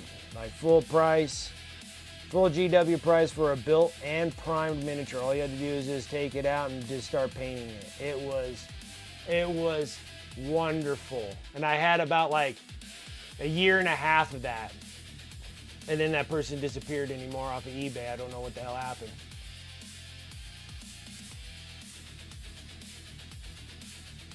Model bodies, and all I had to do is just pick weapons and arms or whatever. Yeah, like the majority of the body's done, and you had to just do weapons. But now they're getting to the point now where like weapons really doesn't really matter that much. Like power weapons are just power weapons, so it wouldn't matter if it was a power axe or a power sword or a power maul or whatever the hell it is. It's still just a power weapon, so I could care less, unless it was like something specific for like the pistol. If you wanted it to be like a plasma, a furnace pistol, or just a regular heavy pistol or whatever it was.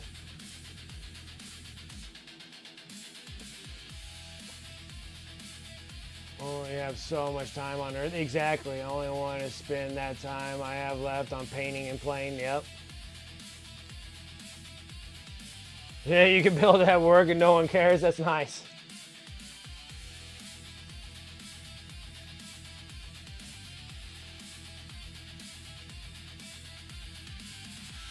In a box, it's like 20 bucks.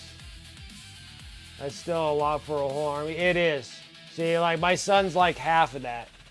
Pretty much, well, and that's why I'm selling them. Like I sell my miniatures for an extra $10 because like that extra $10 goes to my son.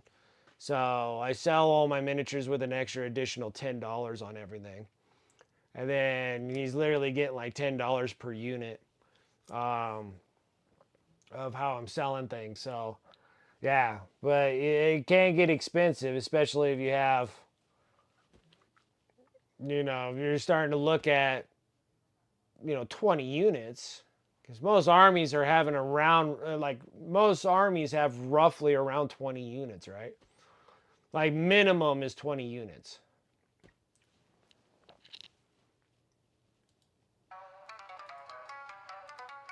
So you're going to be paying like $200 in just a full 2,000 point army with about 20 units. So that's quite a lot when your miniatures already cost you about, anywhere between $500 to $700 for your entire army, and then you're paying an additional $200 for them to be built. You're looking shy of $1,000,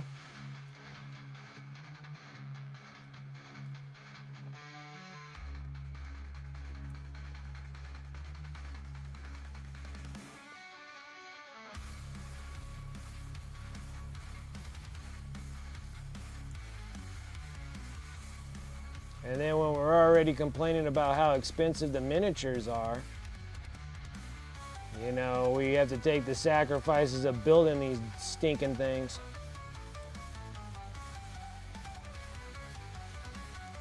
And then my problem is that I'm like super OCD on freaking miniatures, so like I start not doing well when I see like the actual seam lines not scraped or whatnot. It's hard for me to paint on a miniature when I see that.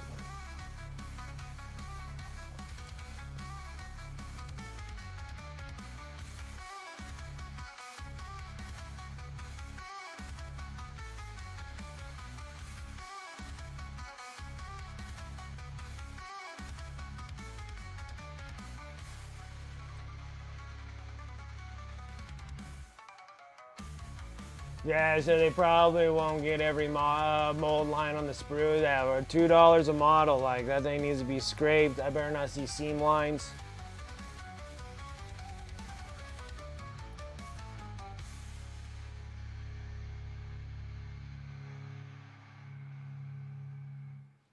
See, my son collects percentage off of the miniatures being sold.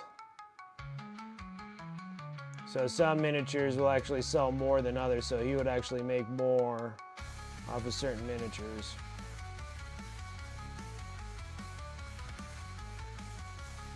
And now that he has this big old freaking wad of cash, I need to start working on getting him a bank account. It'd be easier for me to transfer money that way to him.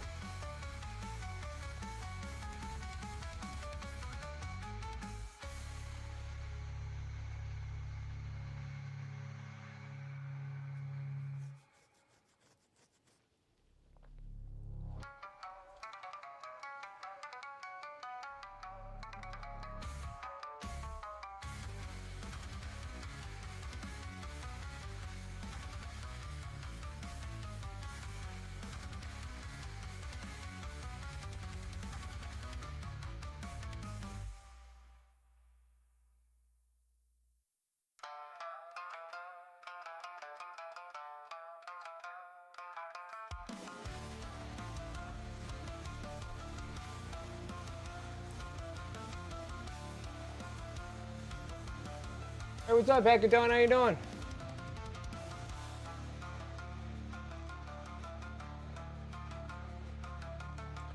Yeah, it's some salamander love. Working on these stinking scales. We're almost there. I'm hoping to be mostly finished with this thing here in the next hour or so. Just kind of tracing up all the scales here.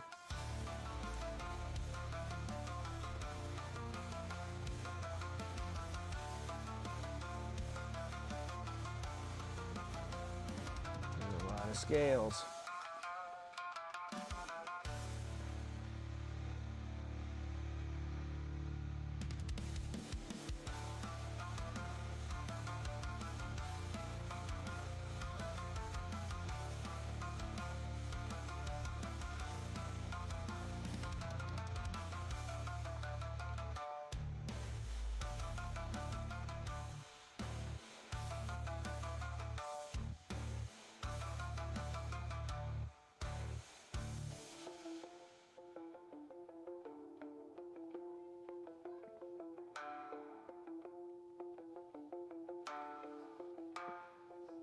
Come on.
Yeah, that Warhammer Quest Darkwater box does look awesome.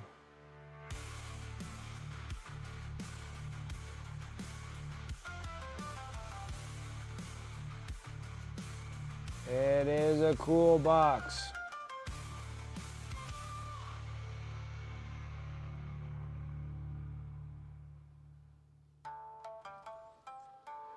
Well, actually, if it turns down the road that GW gets too expensive, the big deal is that I would just have to figure out how to work for a game store to get a discount from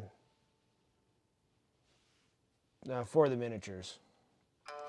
That's where the be the big one right there. If I can work for the store, I would do that.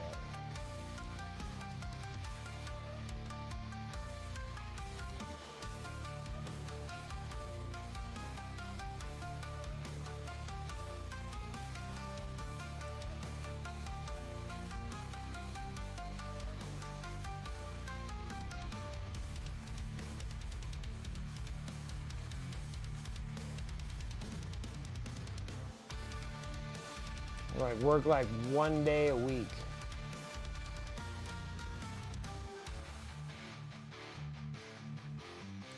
I would be stoked. There we go, I got all the scales done.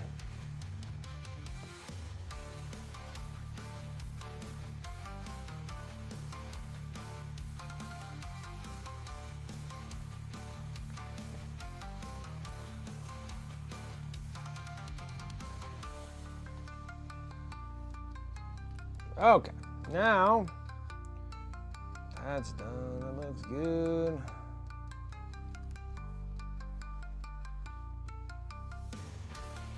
Do like one more layer.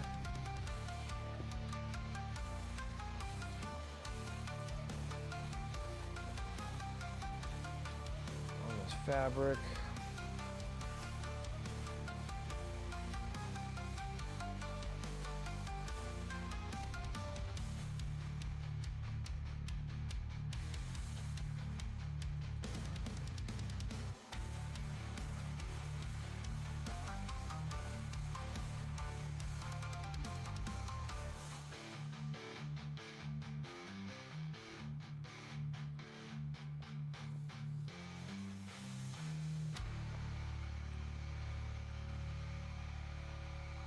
Yeah, it's coming around. It's looking pretty good. He doesn't look half bad. Doesn't look half bad.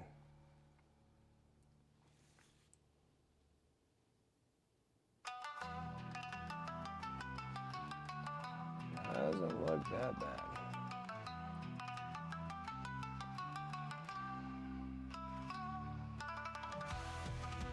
We're close. Very, very close to being done with this.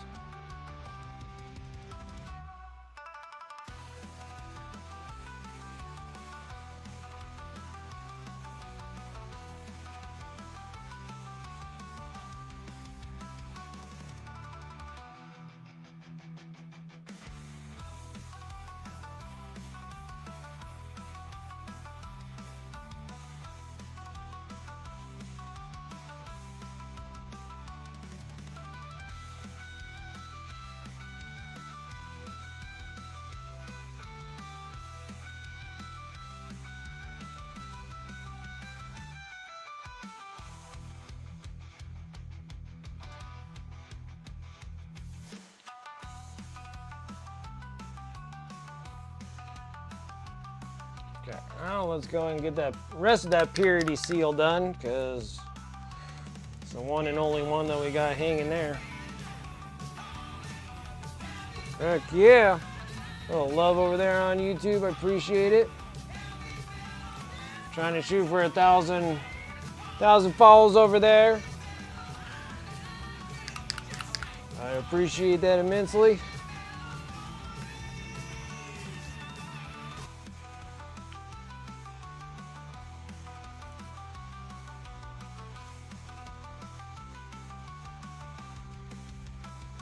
What was I looking for?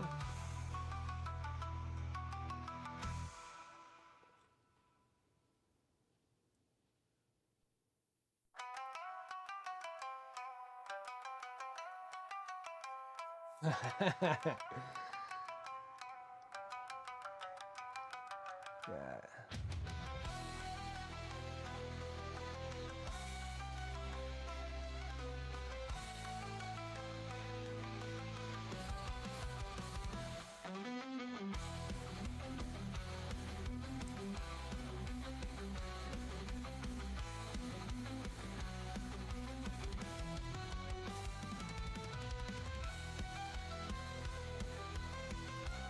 All right. I think I might just, once that part's done, work on finishing the head, get the head put in place, and then start working on the backpack and get the backpack in place. Because then all I'd have to do is work on the flames here and the blade, and that'll be like my last couple things I gotta do is like the flames on the top of here, and the sword and the flames here. Get the object source lighting going, and then it'll look like Adrax. So Adrax looks pretty good there. The crazy amount of OSL that was just ringing off of this model.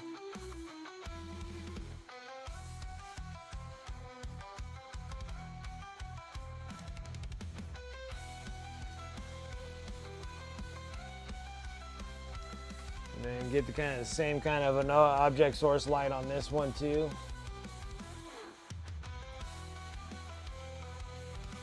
Okay, so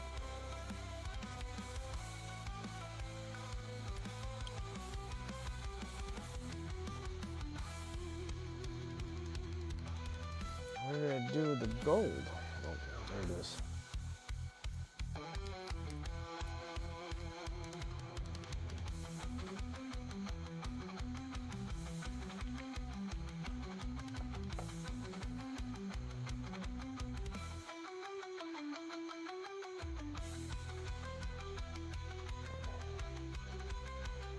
All right. All right. Well, let's go swap over here.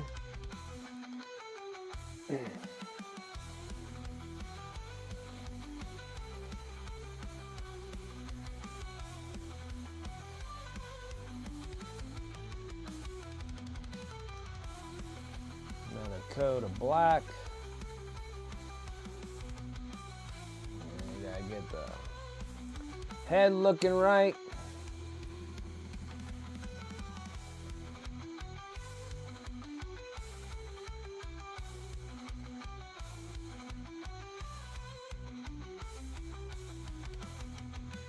Nice, easy stuff here.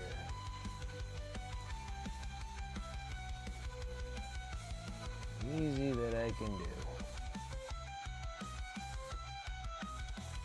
And then be done with Vulkan Histon. I think he still might need a partial stream to be finished with him. We're close though. Be nice if I can get him completely done, but I've been kind of cutting my stream just a slight bit short so I can enjoy kind of the rest of my day. I'm so busy all the time now. Or my Sunday, well, my Sunday's like my only like free moment of life that I have left now, since Saturdays are consumed by doing school work now.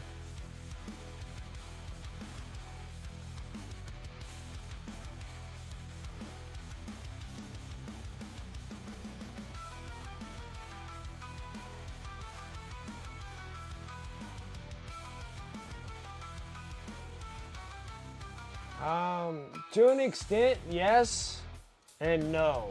I don't think I'm actually, because it's February, it's still a little too early to start working on some of my jobs. So normally I always get like this week anyways, the beginning week of February off. Because it's not quite yet ready to go back into, it'll be tree injections this time of year. But we're close. We're close.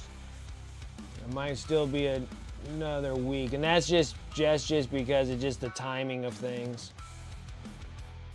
I was really not, but I should be good and functioning back to work tomorrow. But I don't think there's any kind of work to be done until the next week, the following week.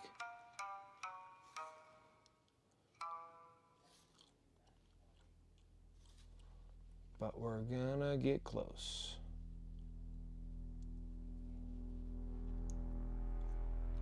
Yeah, I'm not looking forward to work. After this big break from work that I've had since the surgery, I don't even want to go back to work. Like, I feel like just quitting. Like I just don't even want to do it. But I have to until the stinking mortgage is paid off. I think after the mortgage is paid off, I can literally give the bird to everything and not have to do anything.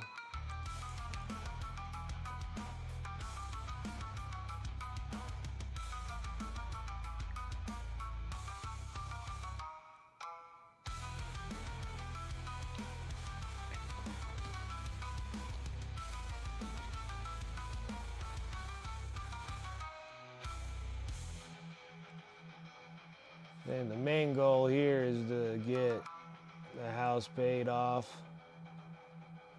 And I will sling any kind of drugs to get the house paid off, I tell you what. As early as I could possibly get it to pay off, it'd be great. Like you do all those little like minute things that normally shave off like a few years off your mortgage, and I've been doing that forever. And still, it's such an eternity kind of a loan. This takes a million years. Like 30 years even feels, like 30 years is like your entire life. It's like half your life.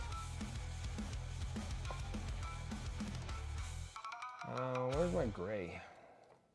There it is.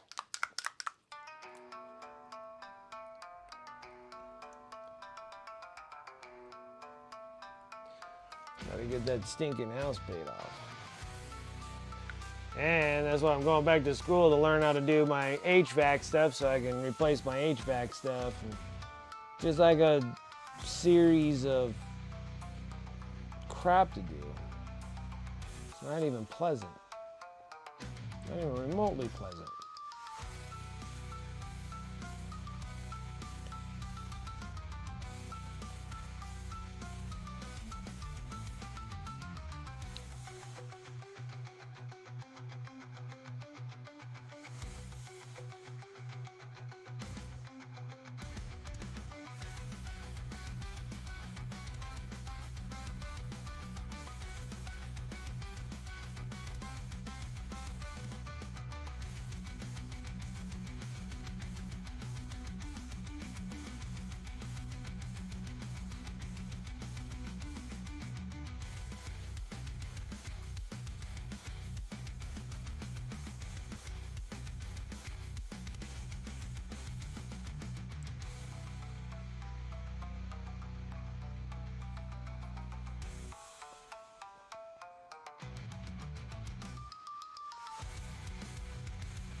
Really tough because you're trying to get that coal look on the face.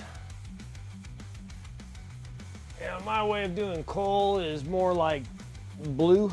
So Payne's Gray is like my favorite fan of this. And I'm just trying to add more gray into the matter. Like black's okay, but then like black, like coal black kind of has kind of a multitude of colors here, so.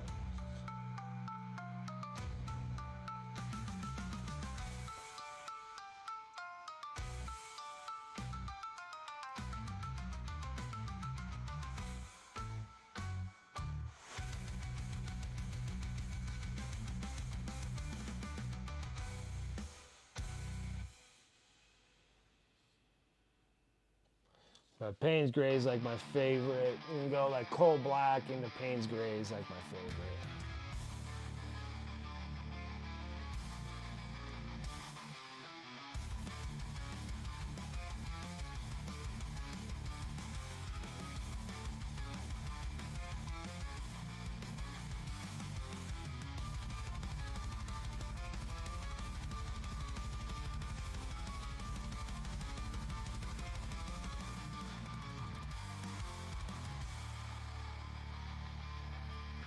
Okay, now I'm gonna take heavier into the warm gray, real heavy in the warm gray. These are gonna be my little bit of a highlights that I'm gonna just emphasize on his face.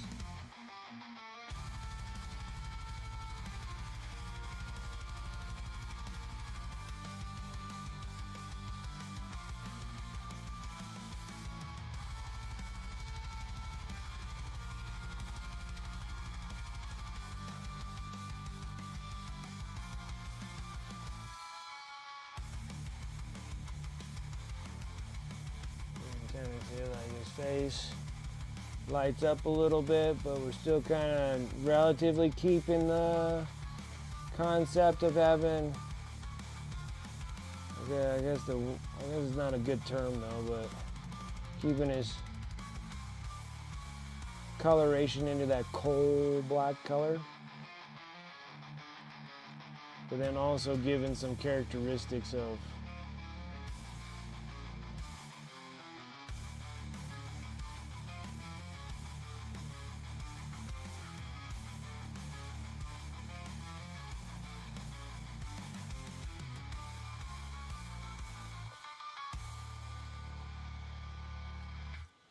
like that. There's a nice good face there.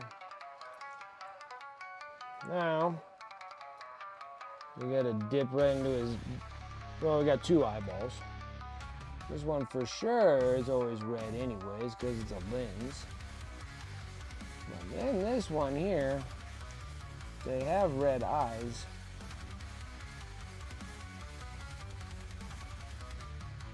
Okay. We're gonna need some silver. I'm just gonna go straight bright silver because it's already dark enough. All you need to do is just kind of bling out the little studs in his head. So nothing too crazy. I feel like there's a couple other things that we can do with this silver.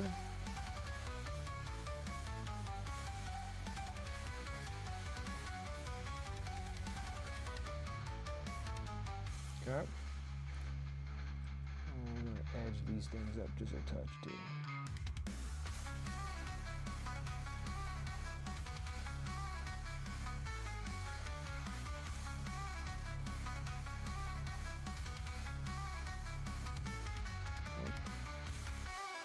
Very pretty. Okay. And then we'll emphasize on those eyes just real quick, but there's a couple things I wanted here.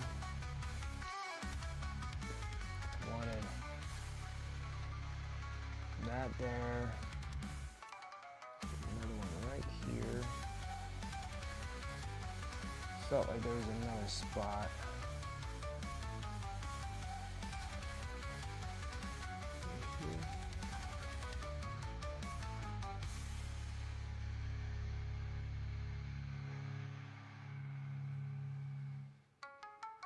Okay, I think that's good. Okay. Now back to his head again.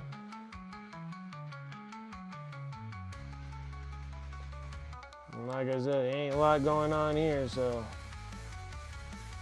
you can put a pupil in his eye, you can go without a pupil in his eye.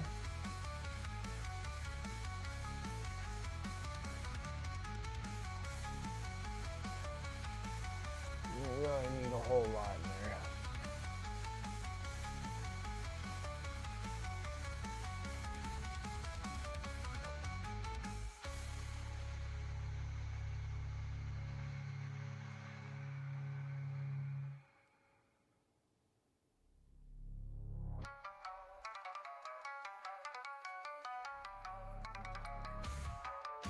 Back in that black again.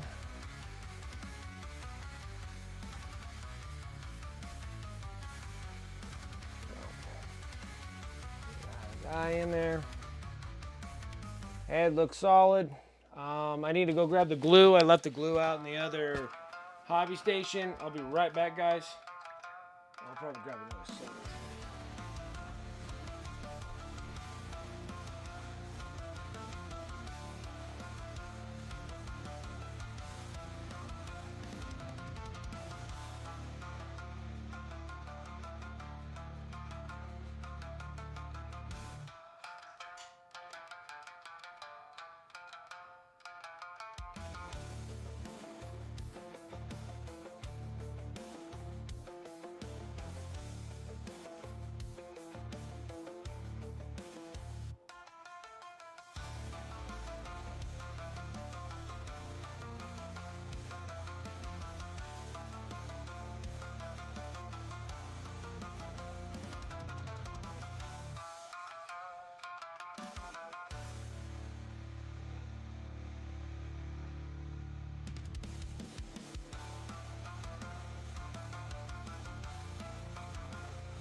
my wife went to a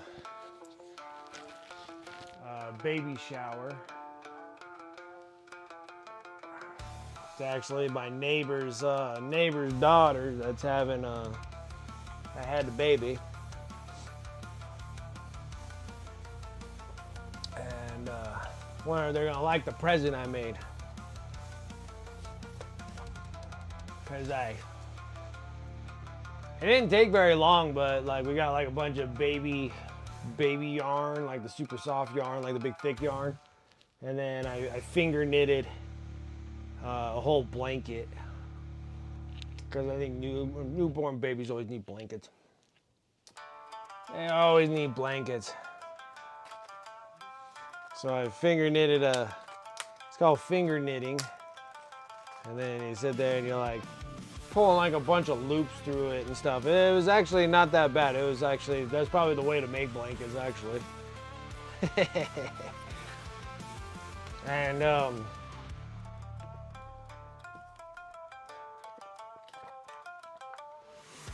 so I'm kind of curious to see when the wife gets back of how they like their blanket.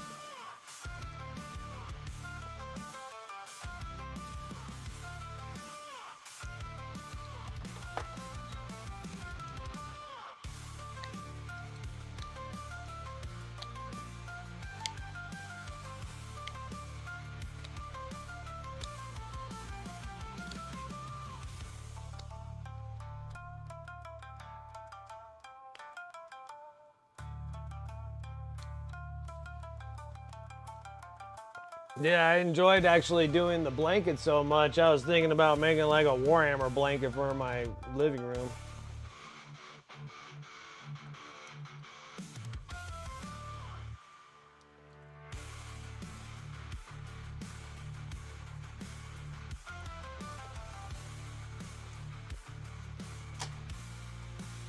I make the pattern and then like sell the patterns. You're like, this is how I made a World Eater blanket and a Blood Angels blanket.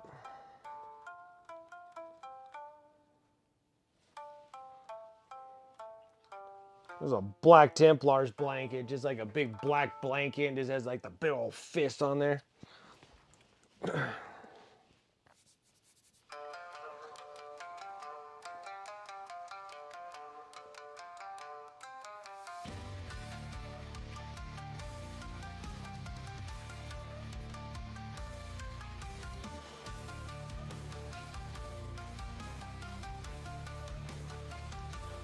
Something really weird about this super glue.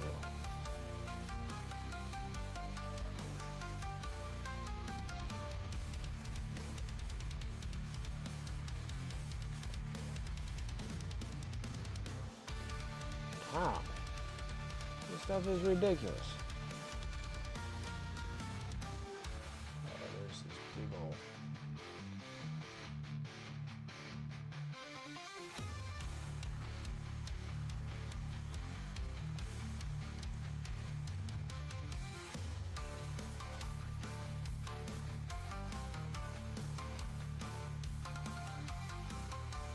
I have to order another thing of super glue. I think I ruined this one.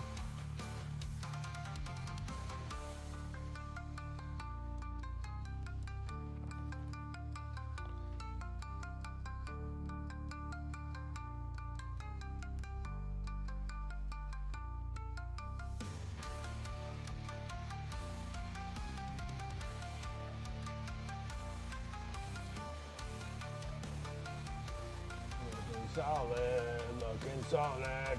Cool.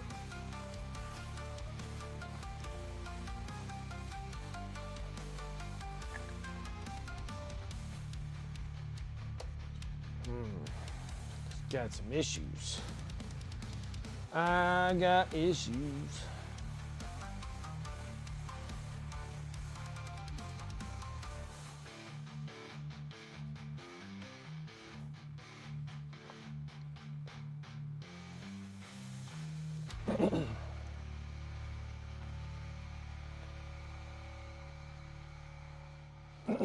Sorry, I'm choking to death right now. I don't know what's wrong.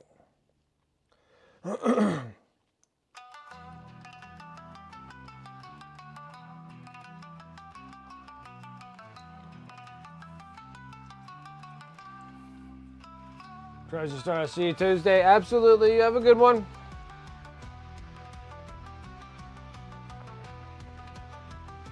You have a good one. I'll see you on Tuesday.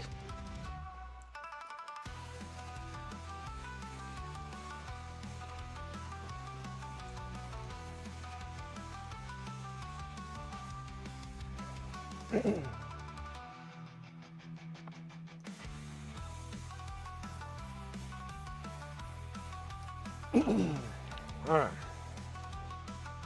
Now we're going to be utilizing that same Payne's Gray that we got.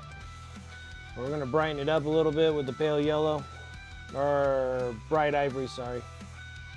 Bright ivory.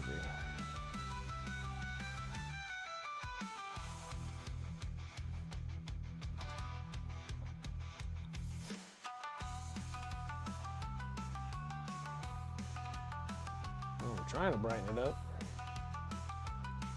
That, perfect.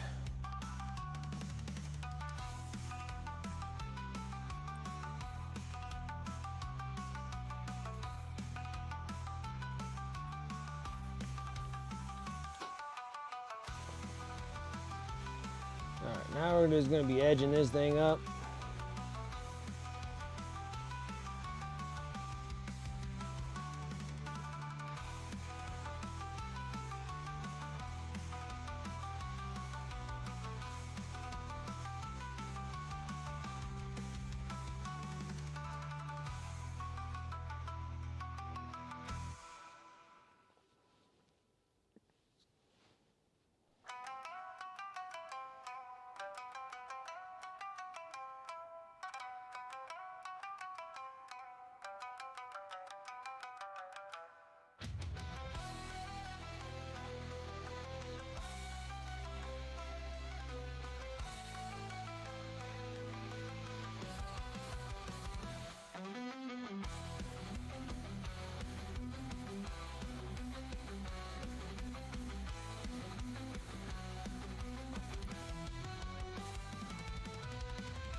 I don't know if I want that black. I'll probably make that silver.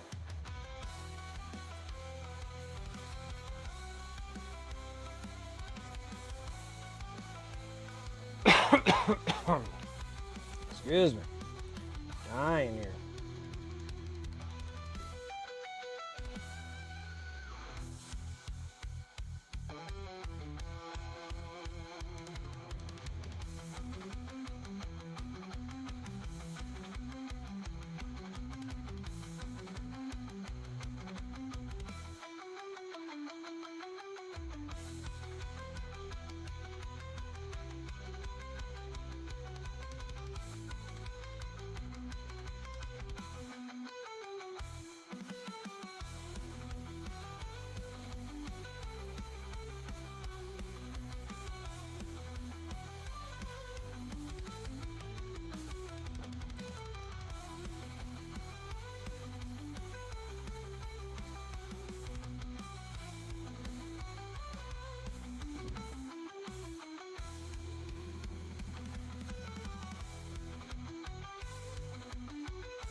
Okay, let's see if we can do a double edger on this.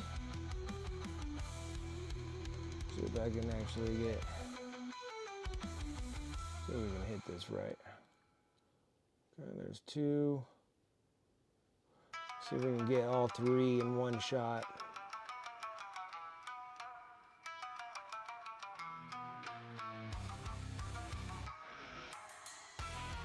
Almost.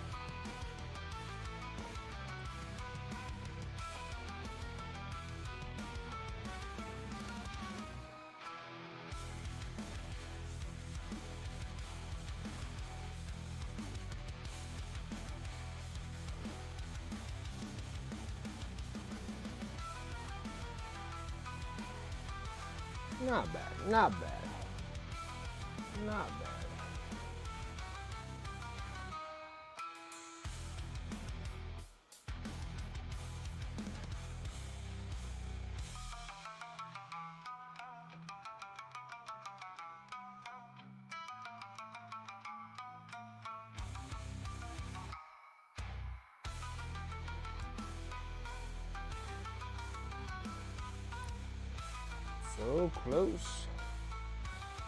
So close, but somewhat far away. I think this is probably the most edge highlights you do on a Space Bros, their backpacks.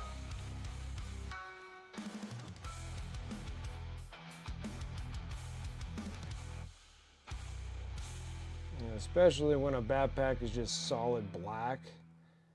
You really got to put like, you got to really Tron it out so you make sure you got the good shape on it. You kind of know what it is. Then I like making a bunch of little hash marks and stuff for dome pieces. Like that. Oh, missed a spot here. Perfect. I'm doing a little bit up here too.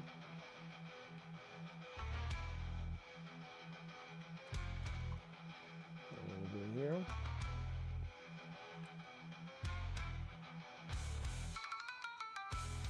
That. Perfect. Now we can get this all as one. The best one here. Where are you putting this thing right? I don't think we're gonna have any relative trouble here. Looks pretty good. All right, let's do it. Let's get this glue bottle that don't want to work. That's causing me a fit.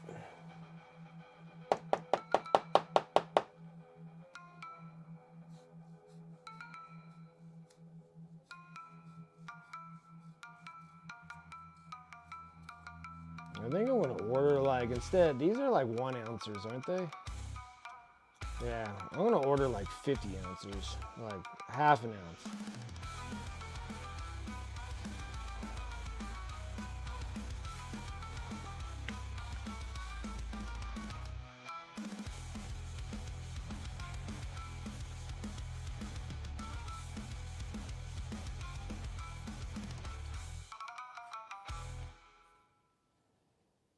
Gee whiz, yeah, there's something up with this glue.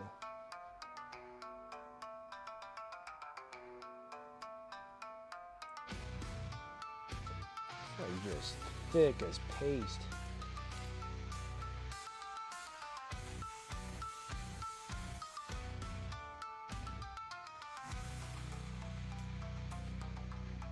I'm just worried about this thing like popping and then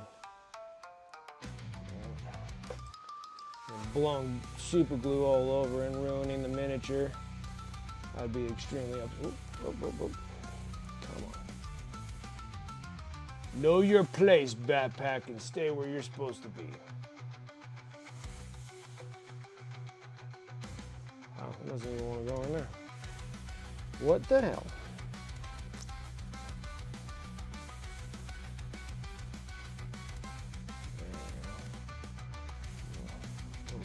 Purpose though. There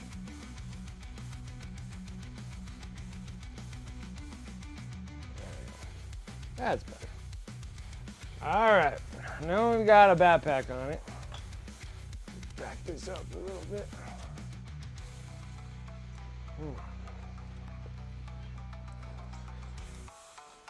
Okay, so now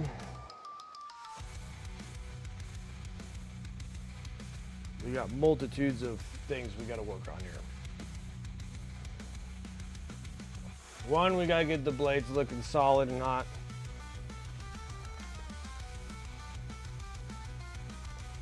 and before I forget, I'm just going to order glue.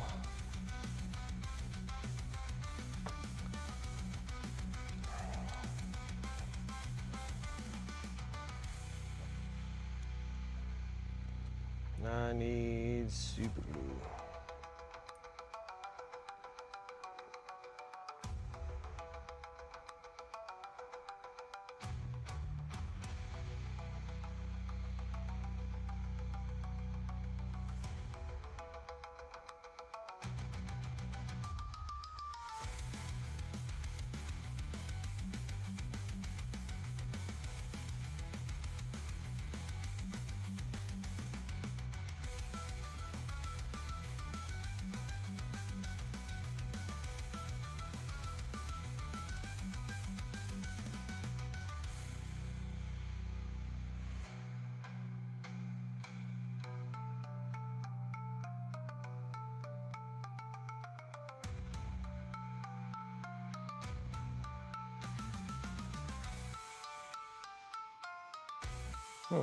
I guess I'll just order this. We'll see what happens.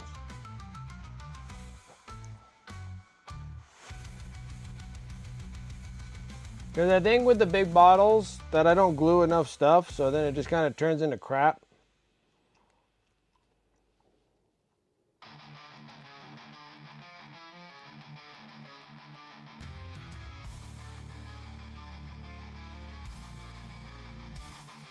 Okay.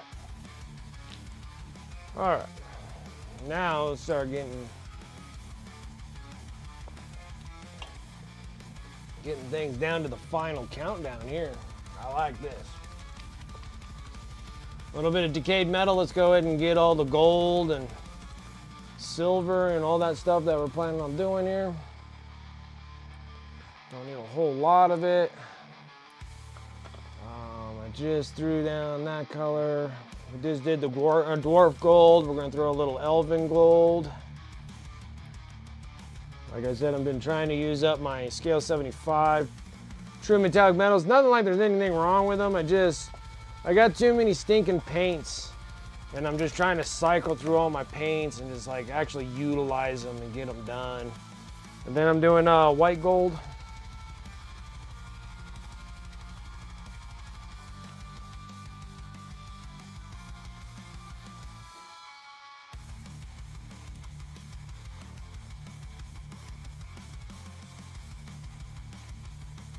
Golly, I don't even want to come out of there. I think I'm almost out of white gold. That's what the thing is. All right. Clean some stuff up.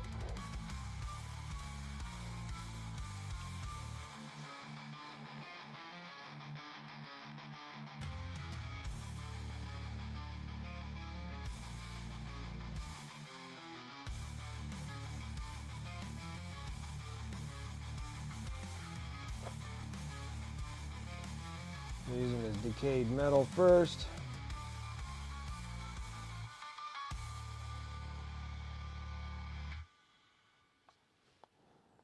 I don't know if I want to go an additional hour.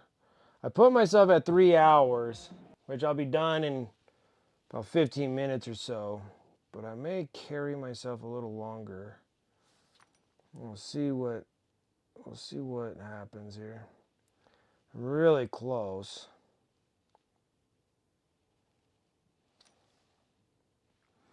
But I could take this all the way to Tuesday and finishing up Tuesdays. Tuesdays. And get Tuesday done. Finish this up and then start working on the Emperor's Champion Demon, which would be nice. Oh, we can't. we'll have to finish this up and start working on the end of the month giveaway piece. So I got to do the rat prints.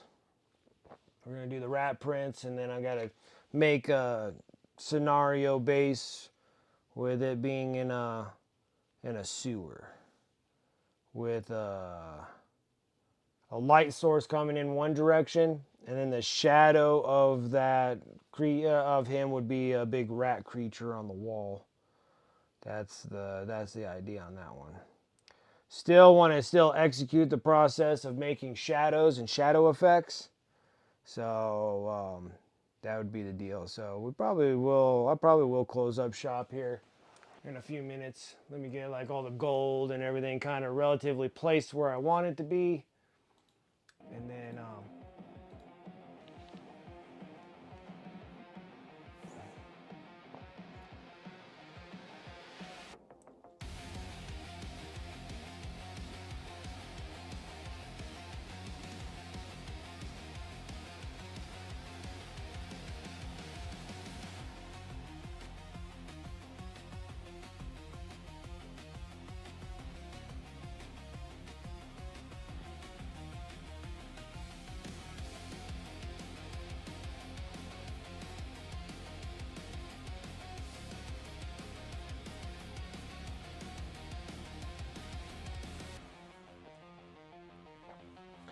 we're gonna need a little bit of silver.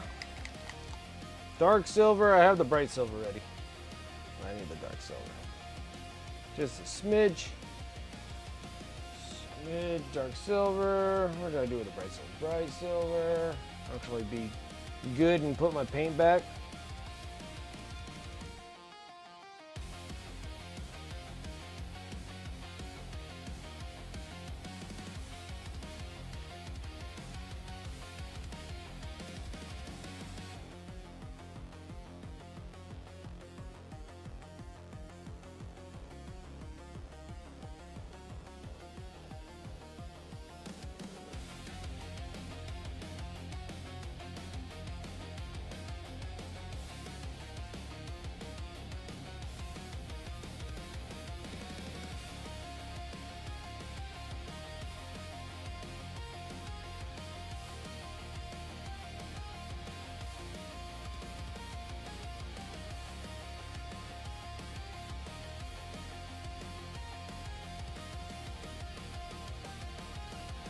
And then we'll go,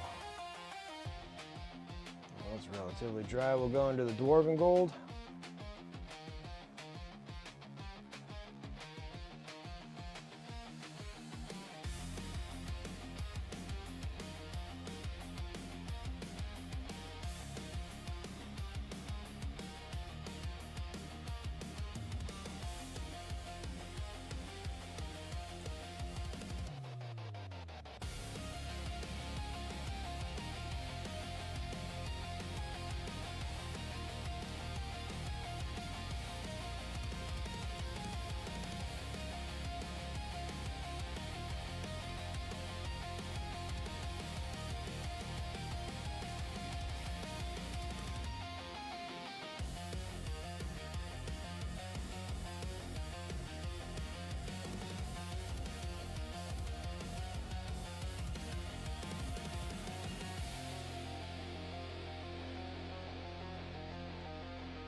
Actually, before I actually work on that, let's go ahead and hit a little bit of this Flula orange.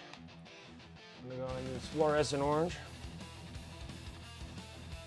Since it takes so long for this stuff to dry anyways. Give me a big brush, number 2 brush here.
Okay.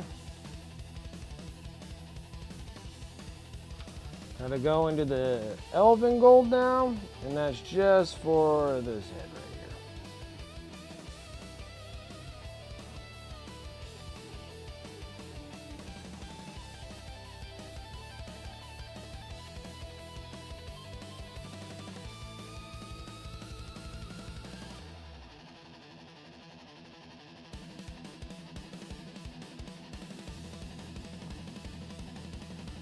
There.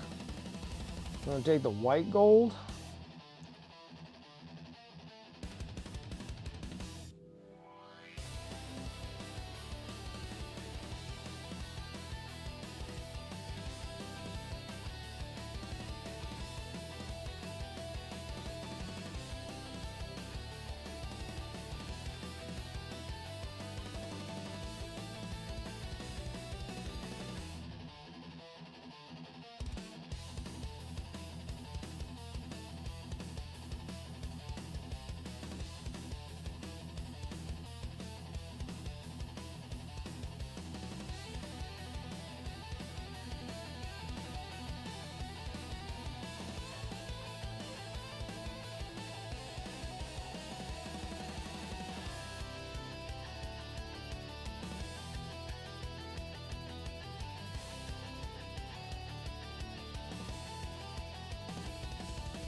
Oh, wrong color. The dwarven gold looks like I'm missing some pieces here.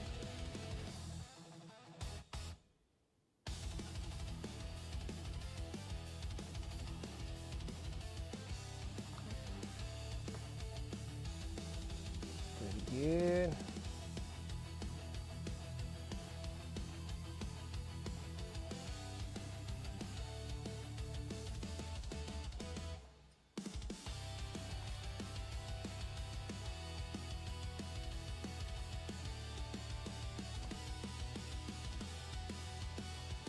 Needs to dry for a little bit. It needs a second coat of the orange on that top part of the backpack. And then all I have to do is just flames, like all the flames. Like the rest of the model is like done. This needs a wash. And then now it's gonna be doing the glow of the blade, the flames, and the flames down here. We just need to fix that up a bit. On the bottom, blade, and the top. And I think I might leave that for Tuesday, and then we'll get into working. I'll start either printing some stuff for this miniature here, because this is going to be the end of the month giveaway model from February. Just doing the wrap prints. We're going to be doing a lot of like Age of Sigmar. I have like tons of, this wasn't a commemorative model. It was just a duplicate that I had. And so I figured that I'll just use this. We'll put it in a sewer kind of scenario. And we'll try to make it where it kind of somewhat fits on a base this big. Maybe. I'll have to print out another plinth. And this one here, I don't think I'm going to do a backdrop. I don't think. Maybe I'll do a backdrop. We'll see how it goes.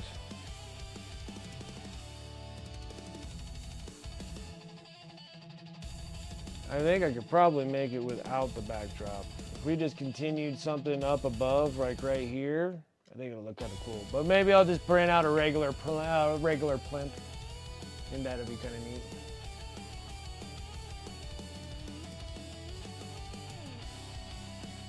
Hey, how's it going? How's it going?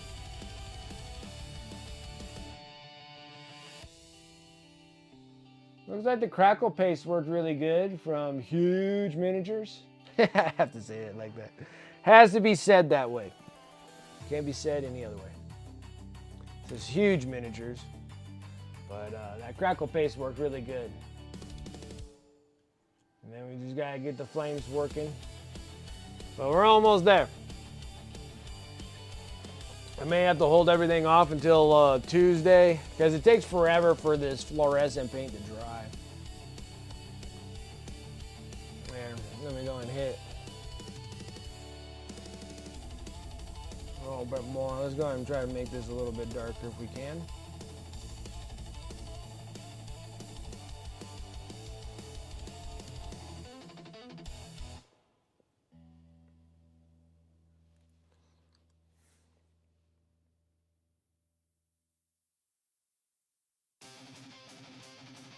Not working.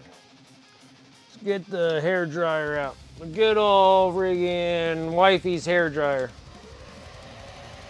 Stolen by yours truly. Thank you. I appreciate that. Thank you. It'll eventually look like this one. So this one's Adrex. It's a different model, but you know, same kind of outline that we're planning on doing here. Okay. So it's gonna look like this model.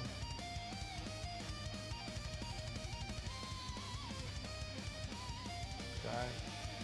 And then this one's gonna look just like it, you know. We just gotta feed in the OSL and then we're gonna darken it up a touch. And then this thing will be ready to go. But they're gonna be relatively the same.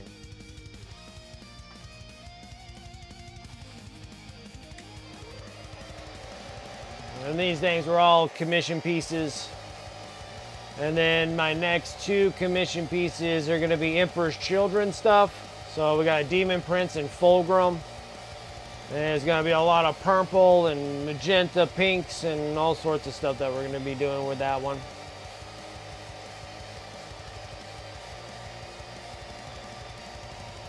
And these ones are the Salamanders, they're green and trying to dry out this fluorescent paint. It just has such a tough time dry. It's just cold and things just don't want to dry.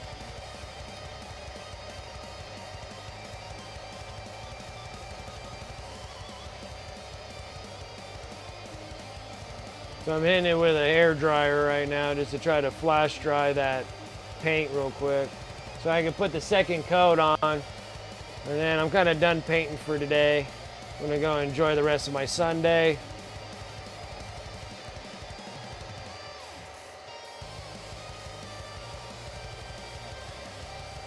And then we'll be back heavy on it on Tuesday, finishing that, and then kind of work up on the wrap prints. And we'll work on that one for the end of the month giveaway. And then after I'm done with the wrap prints, then we'll go to the Emperor's Children and work on those commissions until they're done.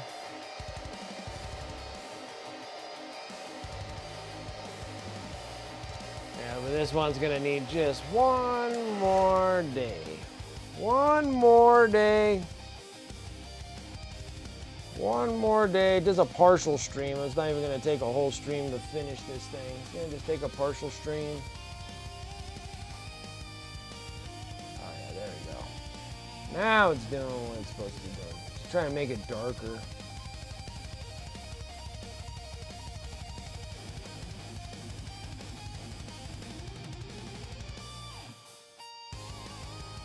What's that? Like a chunk of something.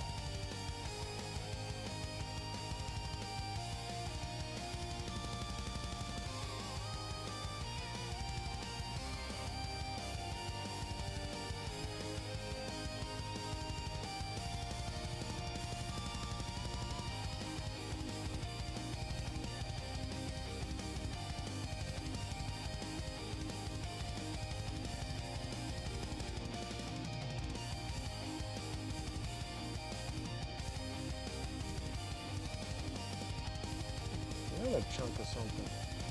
Where are these chunks of stuff coming from?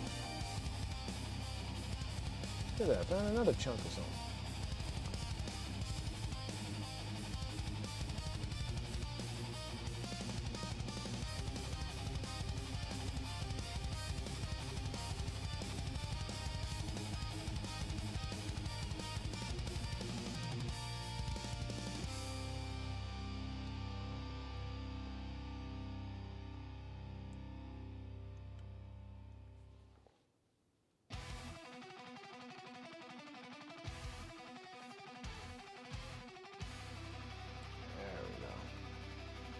Nice and dark.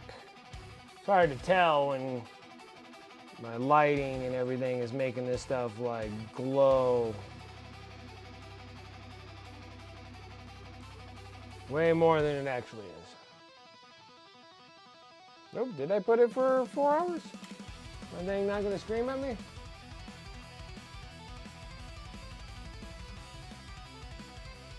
Oh, I did. I did. All right. I don't know if I want to continue another hour. I need to stop so I can start working on making dinner for me and the boy and me and the family.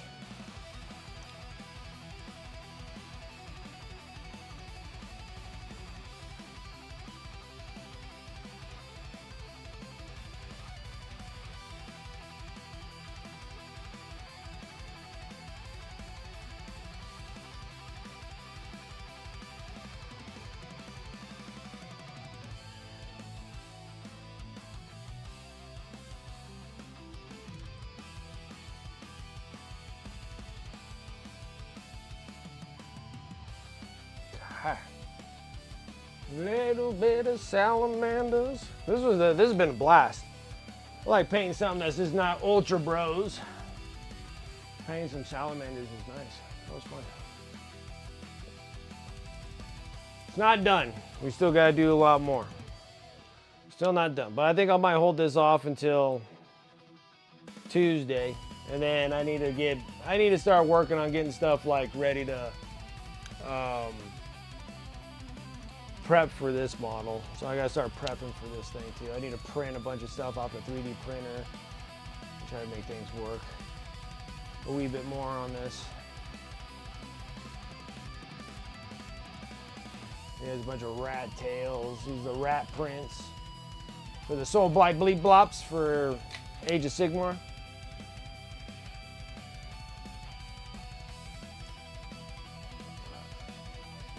Well, we didn't technically get yelled at by Russell Korn, but I think I might call it quits here, guys.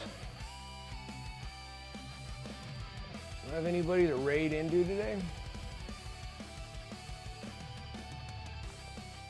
I don't know. We'll find out. Alrighty, guys. I'm going to call it quits today. I do appreciate you all coming and hanging out with me on this Sunday. It's been fun. We got lots done.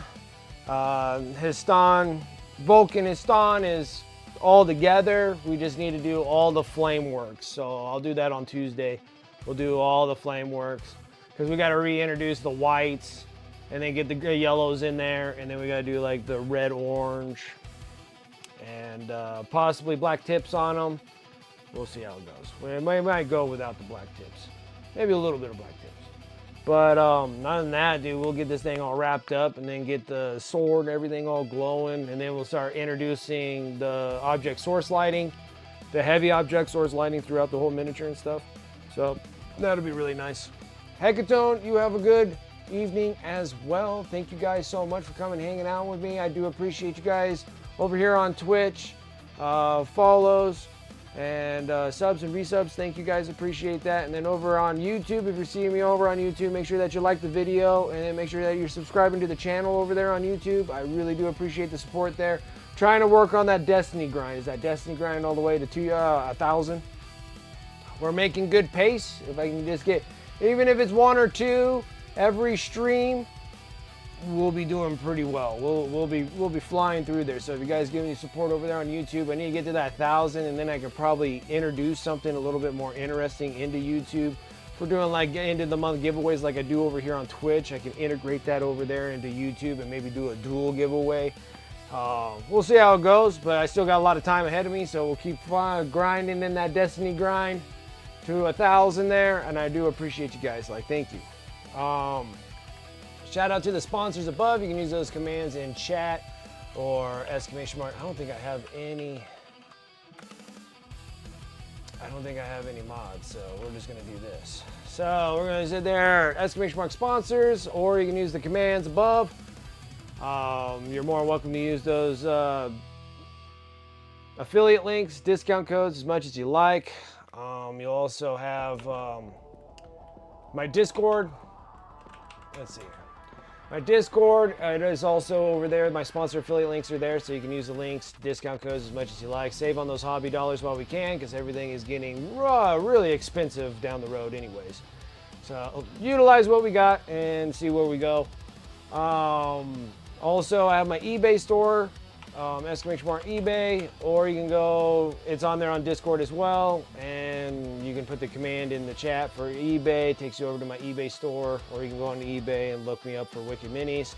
Mostly everything that I do paint on my stream, I put over on eBay. It's just another thing to support my stream. If you guys want to actually like buy miniatures, you can just buy miniatures. I try and make it so it doesn't break the bank. They're really nice miniatures.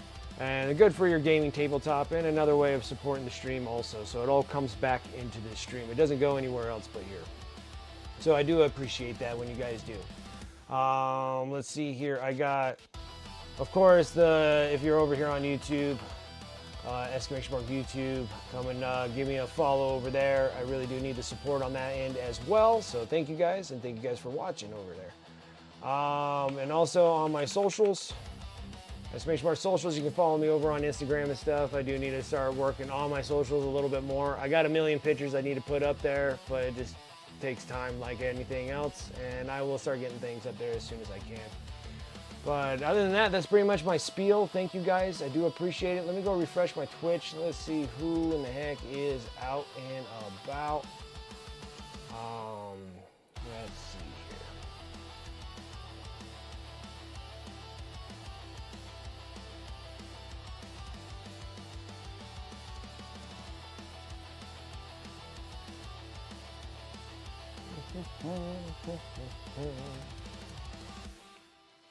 Let's see here. I'm gonna go here. Let's go and raid over to Hoodguard. He's another great. Hey, he's a fantastic artist. Let's go over there. Another fantastic artist. See what he's up to. See what he's painting on. I think he just started, so I think he's working on Salamander Love. So I think this works perfect on what we're gonna be doing there. So thank you guys. I appreciate you coming and hanging out with me on this Sunday. I will let you guys be. You have a wonderful rest of the weekend, and I'll catch you guys on Tuesday. Till then, take care.